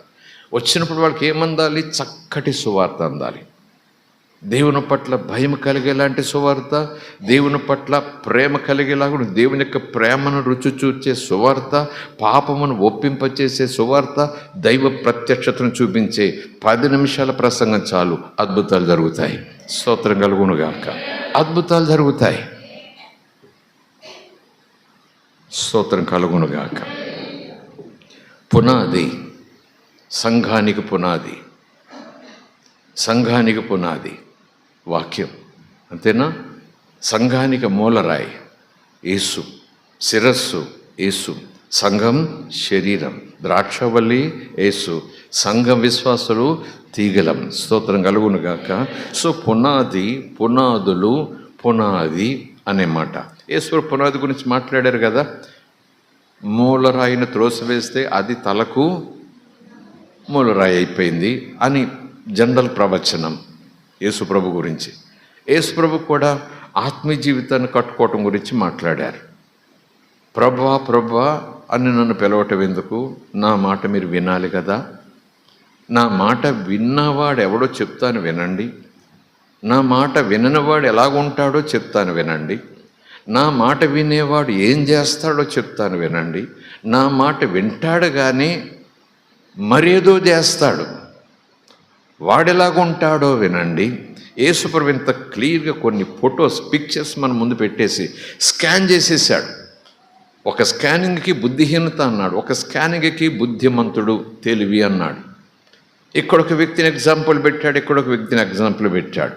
అక్కడ కులం లేదు, గోత్రం లేదు, చదువు లేదు, జ్ఞానం లేదు, అధికారం లేదు, హోదా లేదు, అందం లేదు, పదం అసలే లేదు. నోవే ఇద్దరు, స్తోత్రం కలుగునుగాక, హల్లెలూయా. ఆ ఇద్దరు గురించి ప్రభు మాట్లాడతారు. ఒకరు నా మాట విన్నవారు, రెండవడు మాట విననివాడు. కాదు, అతడు కూడా మాట విన్నాడు, ఇతడు మాట విన్నాడు, ఇతడు మాట విన్నాడు, ఇతడు ఈ మాట చొప్పున చేశాడు, ఇతడు ఈ మాట చొప్పున చేయలేదు. That's the only little difference. యేసుప్రభు అంత క్లియర్గా స్పష్టంగా మన ముందు బోధను చక్కగా బ్లాక్ బోర్డ్ మీద వైట్ చాక్ పీస్తో చెప్పినట్టు రాసి ఉండగా ఇంకేం చేయాలి మనం? భక్తి, ఎలాంటి భక్తి చేద్దాం? ఏ సంఘాన్ని పోలా, సంఘం అలాగండి అలా చేద్దాం, ఈ సంఘంలో ఇలాగండి ఇలా చేద్దాం, ఆ సంఘం అలా చూసుకుంటారండి ఇలా చూసుకుంది, చెయ్యండి పర్వాలేదు, చేద్దాం పదండి. కానీ మనమందరం వాళ్ళైనా మనమైనా లేఖనం ద్వారా పోవటానికి పోరాడదాం, పట్టుదల కలిగి ఉందాం. స్తోత్రం కలుగునుగాక, హల్లెలూయా. ప్రభు అంటాడు రక్షణ సులువే కావచ్చు, దాని కొరకు చిందించబడిన వెల మాత్రం చాలా గొప్పది. ప్రయాసపడి భారము సమస్త ప్రజల రండి అంటే ఆహ్వానం సులువు, రావటం ఎవరైనా వచ్చేయచ్చు. అమాంతంగా ఏ బరువైతే మోయలేకపోతున్నా అని చిటికిన వేలతో తీసినట్టు తీసేస్తాడు, మనశ్శాంతిని ఇచ్చేస్తాడు. కనుక రక్షణ పొందుట అంత భాగ్యమైన, రక్షణ పొందుట అంత సులువైన, రక్షణ పొందుట అంత మహానందమైన, రక్షణ పొందిన తర్వాత ఆధ్యాత్మిక జీవితాన్ని కొనసాగించటం అసలైన యాత్ర, ఆధ్యాత్మిక యాత్ర. ప్రభు స్వయంగా చెప్పాడు, నా మార్గం ఇరుకు కానీ పోయే కొలది విశాలం. స్తోత్రం కలుగునుగాక. ఇరుకంటే ఓర్పు అవసరం, ఇరుకంటే సహనం అవసరం, ఇరుకంటే మాటలు పడటం అవసరం, ఇరుకంటే రాళ్ల దెబ్బలు అవసరం అన్నట్టుగా. మీకు అన్యాయం జరుగుతుంటే అది న్యాయమే అంటుంది లోకం, న్యాయస్థానాలు కూడా. మాకు న్యాయం కావాలని మీరు వ్యవస్థ దగ్గరికి వెళ్తే మీకు అన్యాయం చేస్తున్నాయి ఆ వ్యవస్థలు. ఇదేంటి ఇలాగునా, వాళ్ళకొక రూలా మాకొక రూలా, వాళ్ళకొక జీవోనా మాకొక జీవోనా, వాళ్ళంతా పెద్ద సౌండ్లు పెట్టుకోవచ్చా, మేము చిన్న ప్రార్థన కూడా వీధిలో పెట్టుకోకూడదంటే వ్యవస్థలు కూడా చెప్తున్నాయి నో. ఊరంతా స్పీకర్లు పెట్టుకుని ఇద్దరు పట్టకుండా చేస్తారు. Yes, go ahead. చిన్న నలుగురు కూర్చొని చప్పట్లు కొట్టుకుంటూ చెట్టు కింద కూర్చొని పాడుకుంటే మొయ్యి తీసేయి. వ్యవస్థలు కూడా పక్కకు వస్తున్నాయి, తుపాకీలు పట్టుకుని లాఠీలు పట్టుకుని. ఎక్కడ న్యాయం, ఎక్కడ ధర్మం, ఏం జరుగుతుంది? ప్రభు వస్తున్నాడు, త్వరలో వస్తున్నాడు.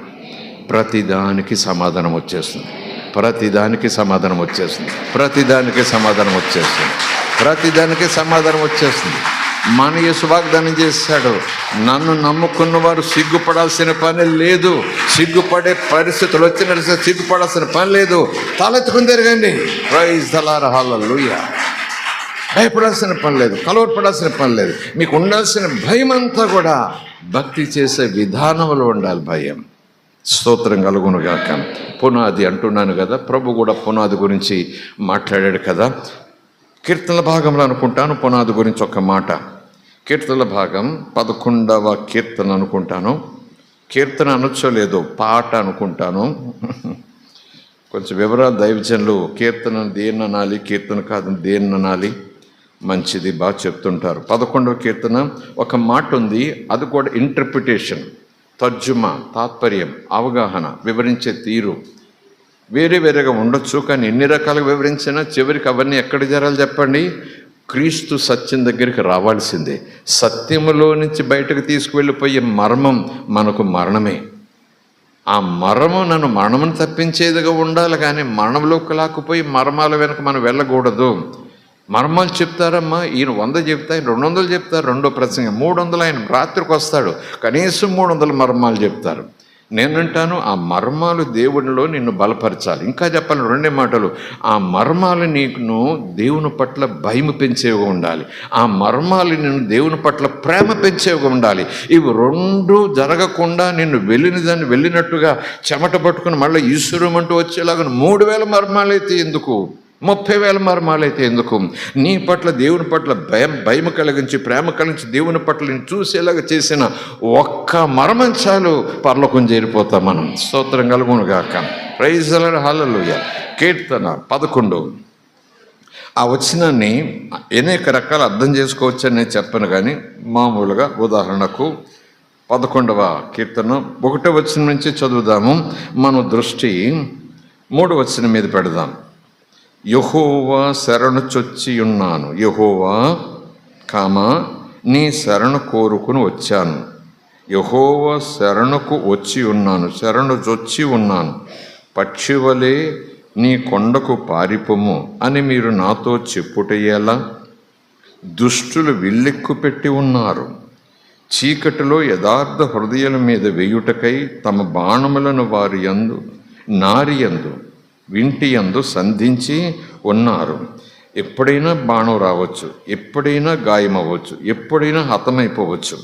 ఆ బాణము బాక్సులో లేదు, బాణం ఎక్కడుంది చెప్పండి, రెడీగా ఉంది, లాగి వదిలిపెట్టడమే చివరి, రెడీగా ఉంది. ఎనీ టైం ప్రాణం పోవచ్చు, గాయం అవ్వచ్చు. దుష్టులు విల్లెక్కుపట్టి ఉన్నారు, చీకటిలో అంటే చీకటి ఆలోచనలు, చీకటి కుట్రలు చేస్తూ యథార్థ హృదయం మీద వెయ్యాలని తమ బాణములను, అవి ఆర్డర్స్ కావచ్చు, జీవులు కావచ్చు, మరేమైనా కావచ్చు. ఆ మధ్యన ఏదో చిన్న సమాచారం వచ్చింది, అవును కాదని మిమ్మల్ని భయపెట్టడం కాదు, కానీ ఆలోచన పబ్లిక్లో వచ్చింది కాబట్టి మాట్లాడుకుంటున్నాం. భారతదేశంలో ఇక ఆదివారాలు వర్కింగ్ డేస్గా పెట్టేస్తారట. శుక్రవారమో ఏదో మరొక రోజు సెలవు దినంగా పెడతారట. ఒకరోజు ఏదో ఆదివారం తీసేస్తారట. తీసేయమని తీర్మానాలు చేయబోతున్నారట. అసలు ఆదివారం సెలవు దినం కాదు అని ప్రకటించి వారంలో ఏదో ఒక రోజు వాళ్ళకేదో పుణ్యదినం అనుకున్నది పెట్టేస్తారట అనుకుంటున్నారు. ప్రసంగాలు వస్తున్నాయి, అక్కడక్కడ డిబేట్లు జరుగుతున్నాయి. ఎందుకు కారణం అంటే ఆదివారం బ్రిటిష్ వాళ్ళు వచ్చినప్పుడు పెట్టారు. బ్రిటిష్ వాళ్ళు పెట్టిన సెలవు దినం అది. వాళ్ళు చర్చిలకు వెళ్ళటానికి పెట్టుకున్నారు, యేసుప్రభుకి ఆరాధన చేయడానికి పెట్టుకున్నారు, యేసుప్రభు కోసం పెట్టుకున్నారు. మనది ఈ దేశం కదా, కనుక no no no no no no మనం ఇప్పుడు ఇంత కనుక ఆదివారం తీసేయాల్సిందే, ఆదివారం పని చేయించాల్సిందే, మరొక రోజు పెట్టాల్సిందే. అప్పుడు కొంతమంది ఆ మాటలు విని చాలా చాలా చాలా అనకూడదు ఆ మాట, పండగ చేసుకుని వేలలేసినంత పని చేశారు సోషల్ మీడియాలో. రావాల్సిందే, అవును, అలాగే వీళ్ళకి బుద్ధి చెప్పాల్సిందే. ఈ ఆరాధనలు చర్చికి పోతారమ్మా, 1000 మంది 100 మంది చర్చికంటూ పోతారమ్మా, వీళ్ళు రెచ్చిపోతున్నారమ్మా. ఆదివారం అంటే చాలా ఏదో అయిపోతుంటారు వీళ్ళు, తీసేయాలి, వీళ్ళంటి వాళ్ళు వెళ్ళనివ్వకూడదు, వదిలిపోతుంది పీడ అంటూ కామెంట్స్లో ఇష్టానుసారంగా ఎవరిష్టం వచ్చినట్టు వాళ్ళు మాట్లాడుతున్నారు. కనుక అలాంటివి జరగవచ్చు, చాలా జరగవచ్చు. కానీ ఆదివారం అంటే లేఖనానుసారంగా ఆరాధన దినం, కానీ ఒకవేళ ఆధ్యాత్మికంగా కాకపోయినా అధికారంతో ఎవరైనా మెడలు వంచి కాదంటే, నాకు ఒకరోజు మీరు కాదంటున్నారు జాగ్రత్త, ఒకరోజు మీరు కాదంటున్నారు జాగ్రత్త. జాగ్రత్త అంటే వాళ్ళు హెచ్చరించడం కాదు, ఒకరోజు మీరు కాదంటే ఇంకా 6 రోజులు ఉన్నాయి, 6 రోజులు ఆరాధన చేస్తాం మేము, 6 రోజులు ఆరాధన చేస్తాం. ప్రైజ్ ది లార్డ్, హల్లెలూయా. మీరు ఒక్కరోజు వద్దంటే మేము 6 రోజులు చేస్తాం. పని చేయాల్సిందంటారా, 7 గంటలకు పని నుంచి వచ్చేస్తాం, ఒక అర్ధ గంట కాసేదో ఎంగిలి పడతాం, 7 నుంచి రాత్రి 10 వరకు 9 వరకు ఆరాధన చేసుకుంటాం. Nobody can stop us. స్తోత్రం కలుగునుగాక. అయ్యో తీసేస్తున్నారంటే ఏమో ఇలాగని ఇరుకుని పెడితే మనం ఇంకా విస్తరించేస్తాం. మనం ఇంకా రెచ్చిపోతాం. ఒక విత్తనాన్ని చంపి వాళ్ళు నేలలో పాతి పెట్టేస్తే 100 విత్తనాలు పైకి వచ్చేస్తాయి. 100 మంది రక్షణ పొందేస్తారు. ఒక చోట ఇరుకు పెడితే 1000 మార్గాలు దేవుడు తెరిచేస్తాడు. ప్రైజ్ ది లార్డ్, హల్లెలూయా. అలాగని వాళ్ళతో పోటీ పడకూడదు, అలాగని వాళ్ళతో రెచ్చిపోకూడదు. మనదంతా ఏం చెప్పండి? సాత్వికం, దీనత్వం.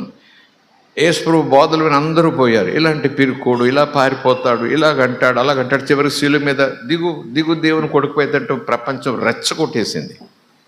చేతకానుడు అనుకుంది. స్తోత్రం కలుగునుగాక.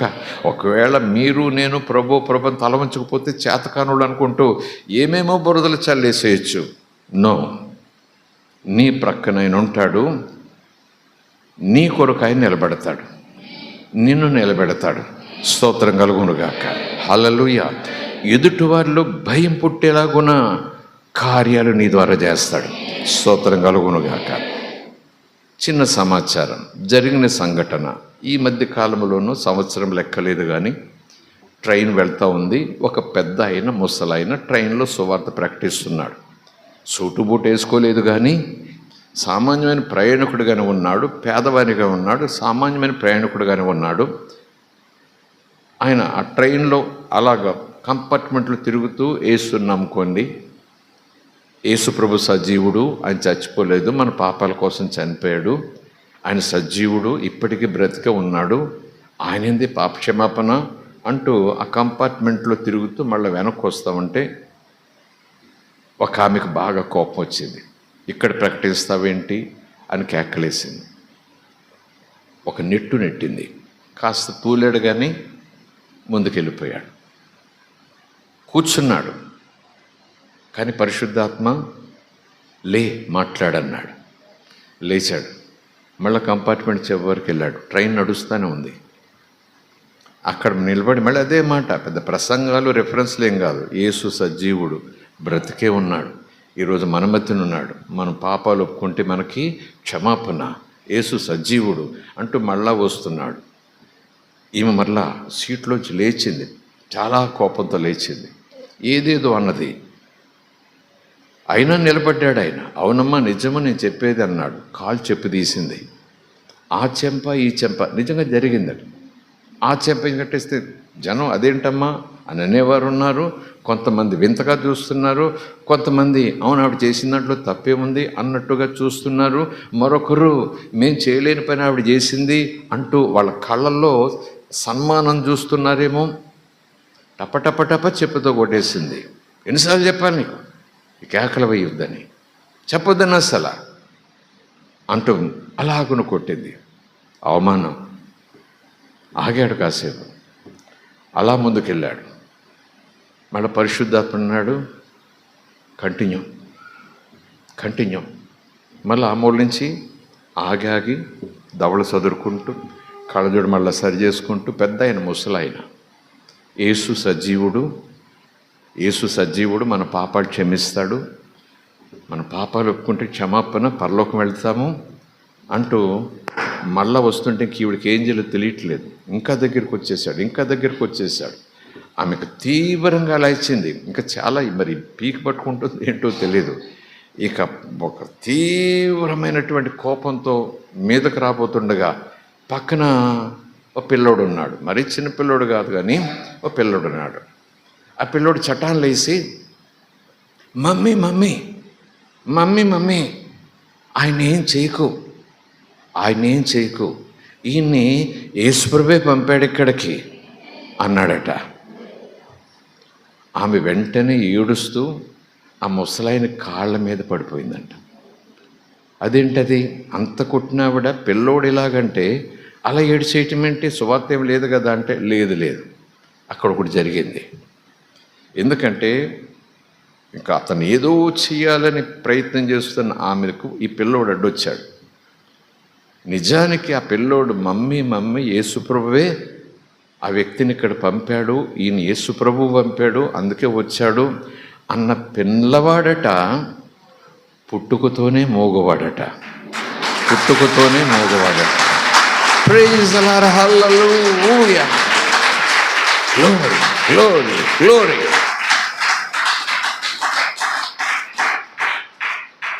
ఆమెకి ఇంకా కాళ్ళు చేతులు వణికిపోయాయి, భయపడిపోయింది, తట్టుకోలేకపోయింది. కళ నిజమా? తాను కడుపులో పెంచింది, కన్నది, ఈ రోజు వరకు పెంచింది, లేదు లేదు, మూగోడు. అలాగే కానీ ఈరోజు మొదటి మాట, స్పష్టమైన మాట, దేవుడు ఈయన్ని ఇక్కడ పంపాడు అన్న మాట. ఆమె అలా కుర్రోని చూసి ఇంకా అసలు ఏం లేదు, బోరుని ఏడుస్తూ ముసలైన కాళ్ళ మీద పడిపోయి నాకు యేసు ప్రభువు కావాలన్నంతే.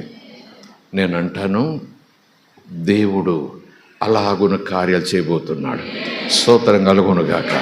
ప్రభు కోసం మనం నిలబడాలంటే ఓపికతో నిలబడాలి, సహనంతో నిలబడాలి, తట్టుకుంటూ నిలబడాలి, ఓర్చుకుంటూ నిలబడాలి. మనం చేసేది చేసుకుంటూ పోవాలి. మనం ఏమి కూడా చేతులు వేయాల్సిన పని లేదు, నూనె జల్లాల్సిన పని లేదు, 10,000 ఇవ్వడం మీకోసం ప్రార్థన చేసిన పని లేదు. ఆయన చెప్పినది పరిశుద్ధాత్మ ప్రేరేపణతో చేసుకుంటూ పోతుంటే ఆయన నీ కూడా వచ్చి తన శక్తిని విడుదల చేస్తూ ఉంటాడు. రాబోయే దినాల్లో ఇంకా కుమ్మరించేస్తాడు ఆయన, చాలా కుమ్మరించేస్తాడు ఆయన. అవకాశం ఆయనకి ఇవ్వాలి, అవకాశం యేసయ్యకి ఇవ్వాలి. యేసయ్యకి ఇవ్వాలంటే ఆయన కోసం నువ్వు నిలబడాలి. ప్రైజ్ అలాడ్ హాల్లో పారిపోతే కుదరదు. నువ్వు నిలబడాలి, మౌనంగా నిలబడాలి, యేసు సజీవుడని చెబుతూనే ఉండాలి. దేవుడు కార్యములు చేయకపోతే ఆయన అడగాలి. ప్రైజ్ అలాడ్ హల్లెలూయా. దేవుని మనకి స్తోత్రం. సరే, యెహోవా శరణుజొచ్చి ఉన్నాను, పక్షివలి నీ కొండకు పారిపోమని మీరు నాతో ఎందుకు చెప్తున్నారు?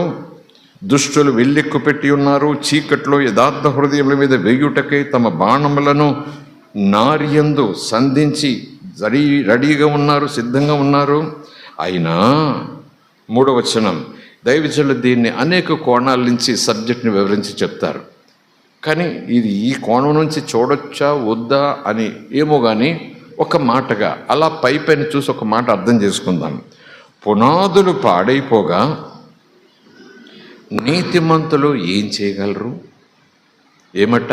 పునాదులు పాడైపోతే నీతిమంతులకి ఇంకా శక్తి ఏది? నీతిమంతులు చేతగాని వారైపోతారు. అదన్నమాట. నీతిమంతుడు అగుటకు ఏ పునాదైతే ఆధారమైందో ఆ నీతిమంతుడు పునాది చెదిరిపోతే, కదిలిపోతే ఆ నీతిమంతుడు ఏం చేయగలడు? ఏం చేయలేడు. యేసు నమ్ముకున్నవాడే. కానీ ఆ పునాది దేవుని పట్ల భయము అన్న మాట తీసుకుంటున్నాను నేను, దేవుని పట్ల ప్రేమ అనే మాట తీసుకుంటున్నాను. ఈ పునాది లేకపోతే ఈ నీతిమంతుడు చేతకానివాడే, ఏం చేయలేడు, ఏం చేయలేడు. భయం ఉండాలి, ప్రేమ ఉండాలి, నువ్వు ఏమన్నా చేయగలవు. నీ చేత ఏమైనా దేవుడు చేయిస్తాడు. స్తోత్రం కలుగునుగాక. ప్రైజ్ ది లార్డ్, హల్లెలూయా. మంచిది. రాబో వారం ఇంకాస్త లోతుకి వివరాలకు వెళ్ళటానికి మనం ప్రయత్నించేద్దాం. రోజు మనం ప్రభు సన్నిధిలో ఈ బ్యాటరీలు ఛార్జ్ చేసుకుందాం. ఈ బ్యాటరీ ఉదయం, మధ్యాహ్నం, సాయంకాలం ఛార్జ్ చేసుకోవాలి. అంటే అంత వీక్ బ్యాటరీ అనుకోకండి, అంత పవర్ మీలోకి వస్తుంది. కొన్ని బ్యాటరీలు వారానికి ఒకసారి, కొన్ని బ్యాటరీ నెలకోసారి ఛార్జ్ చేస్తే చాలు, కొన్ని బ్యాటరీలు సంవత్సరానికి ఒకసారి ఛార్జింగ్ అట. ఎవరో ఎవరో చేశారట. ఒకసారి ఛార్జ్ చేస్తే 365 రోజులు అట దాంట్లో ఒక పవరు. కానీ యేసయ్య చెప్పిన ఈ బ్యాటరీ గడియకు ఛార్జ్ చేసుకుంటే డిశ్చార్జ్ అవ్వటం కాదు, శక్తి విడుదలవుతుంది. హల్లెలూయా. వారానికి ఒకసారి ఆదివారం అదొక ఛార్జీ, మధ్యలో నియామక కూడికలు అదొక ఛార్జీ, రోజు ఉదయం తెల్లవారుజామున ప్రార్థన అదొక ఛార్జీ, మధ్యాహ్నం వంటలు అయిపోయిన తర్వాత ఎవరింట్లో లేరు కాసేపు వాక్యం చదువుకొని ప్రార్థన చేసుకుంటాను అదొక ఛార్జీ, సాయంకాలం ఇంకేం పని ఉంది కాసేపు ఆరాధన చేసుకోవచ్చు, ఒక పాట పాడుకొని యేసయ్య అని 10 నిమిషాలు, ఎవరో తలుపు తట్టారు ఆపి యేసునమనంటే ఆపాను అదొక ఛార్జీ, అందరూ పడుకున్నారు నిద్ర పట్టట్లేదు మోకరిల్లుతాను ఆరాధన చేస్తాను ప్రభా కాపాడంటూ విజ్ఞాపన చేస్తాను అని ఇచ్చిన మాటలు పలుకుతాను అదొక ఛార్జీ. రోజు ఇలాగని ప్రార్థనతో నువ్వు ఛార్జ్ చేసుకుంటుంటే నీలో నుంచి శక్తి నువ్వు ఆపమన్నా ఆపలేవు, ఆగిపోమన్నా ఆగిపోదు, నీలో నుంచి బయటకు వస్తూనే ఉంటుంది. ఆ ముసలాయనలో నుంచి వచ్చినట్టుగా. స్తోత్రం కలుగునుగాక. యేసు సజీవుడు అనే మాటను ఎవరు స్థిరపరిచారు? రుజువుపరచు ముసలాడా అని అనలేదు, రుజువుపరచు చూపించని అనలేదు. ముసలోడు పని యేసు సజీవుడని చెప్పటమే. ఆ ముసలాయనతో పాటు ఉన్న వాక్యం, ఆ దేవుని శక్తి ఆ పిల్లవాడిని ముట్టి యేసయ్య ముట్టాడు. అక్కడ యేసయ్య పిల్లవాడిని ముట్టి మాట్లాడలే చేశాడు. యేసు అక్కడున్నాడు. యేసు సజీవుడు కాబట్టి పిల్లోడు బాగయ్యాడు. స్తోత్రం కలుగును గాక. హల్లెలూయా. నేను అనుకుంటాను, ఒకవేళ ఆ ముసలావిడితో, ఆ పెద్దావిడితో, లేకపోతే యవ్వనస్తురాలతో కొడుకుని అలాగ అవగాహన చూసుకుని ఒకవేళ ఆవిడ ఇండియాలోనే ఉండుంటే, ఒకవేళ మళ్ళమన్నమాట, ఎందుకు నమ్ముకున్నావు, ఇందులో లేదని అందులో ఎందుకు నమ్ముకున్నావు, అక్కడ ఉందని అందులో ఎందుకు నమ్ముకున్నావు అనొచ్చు.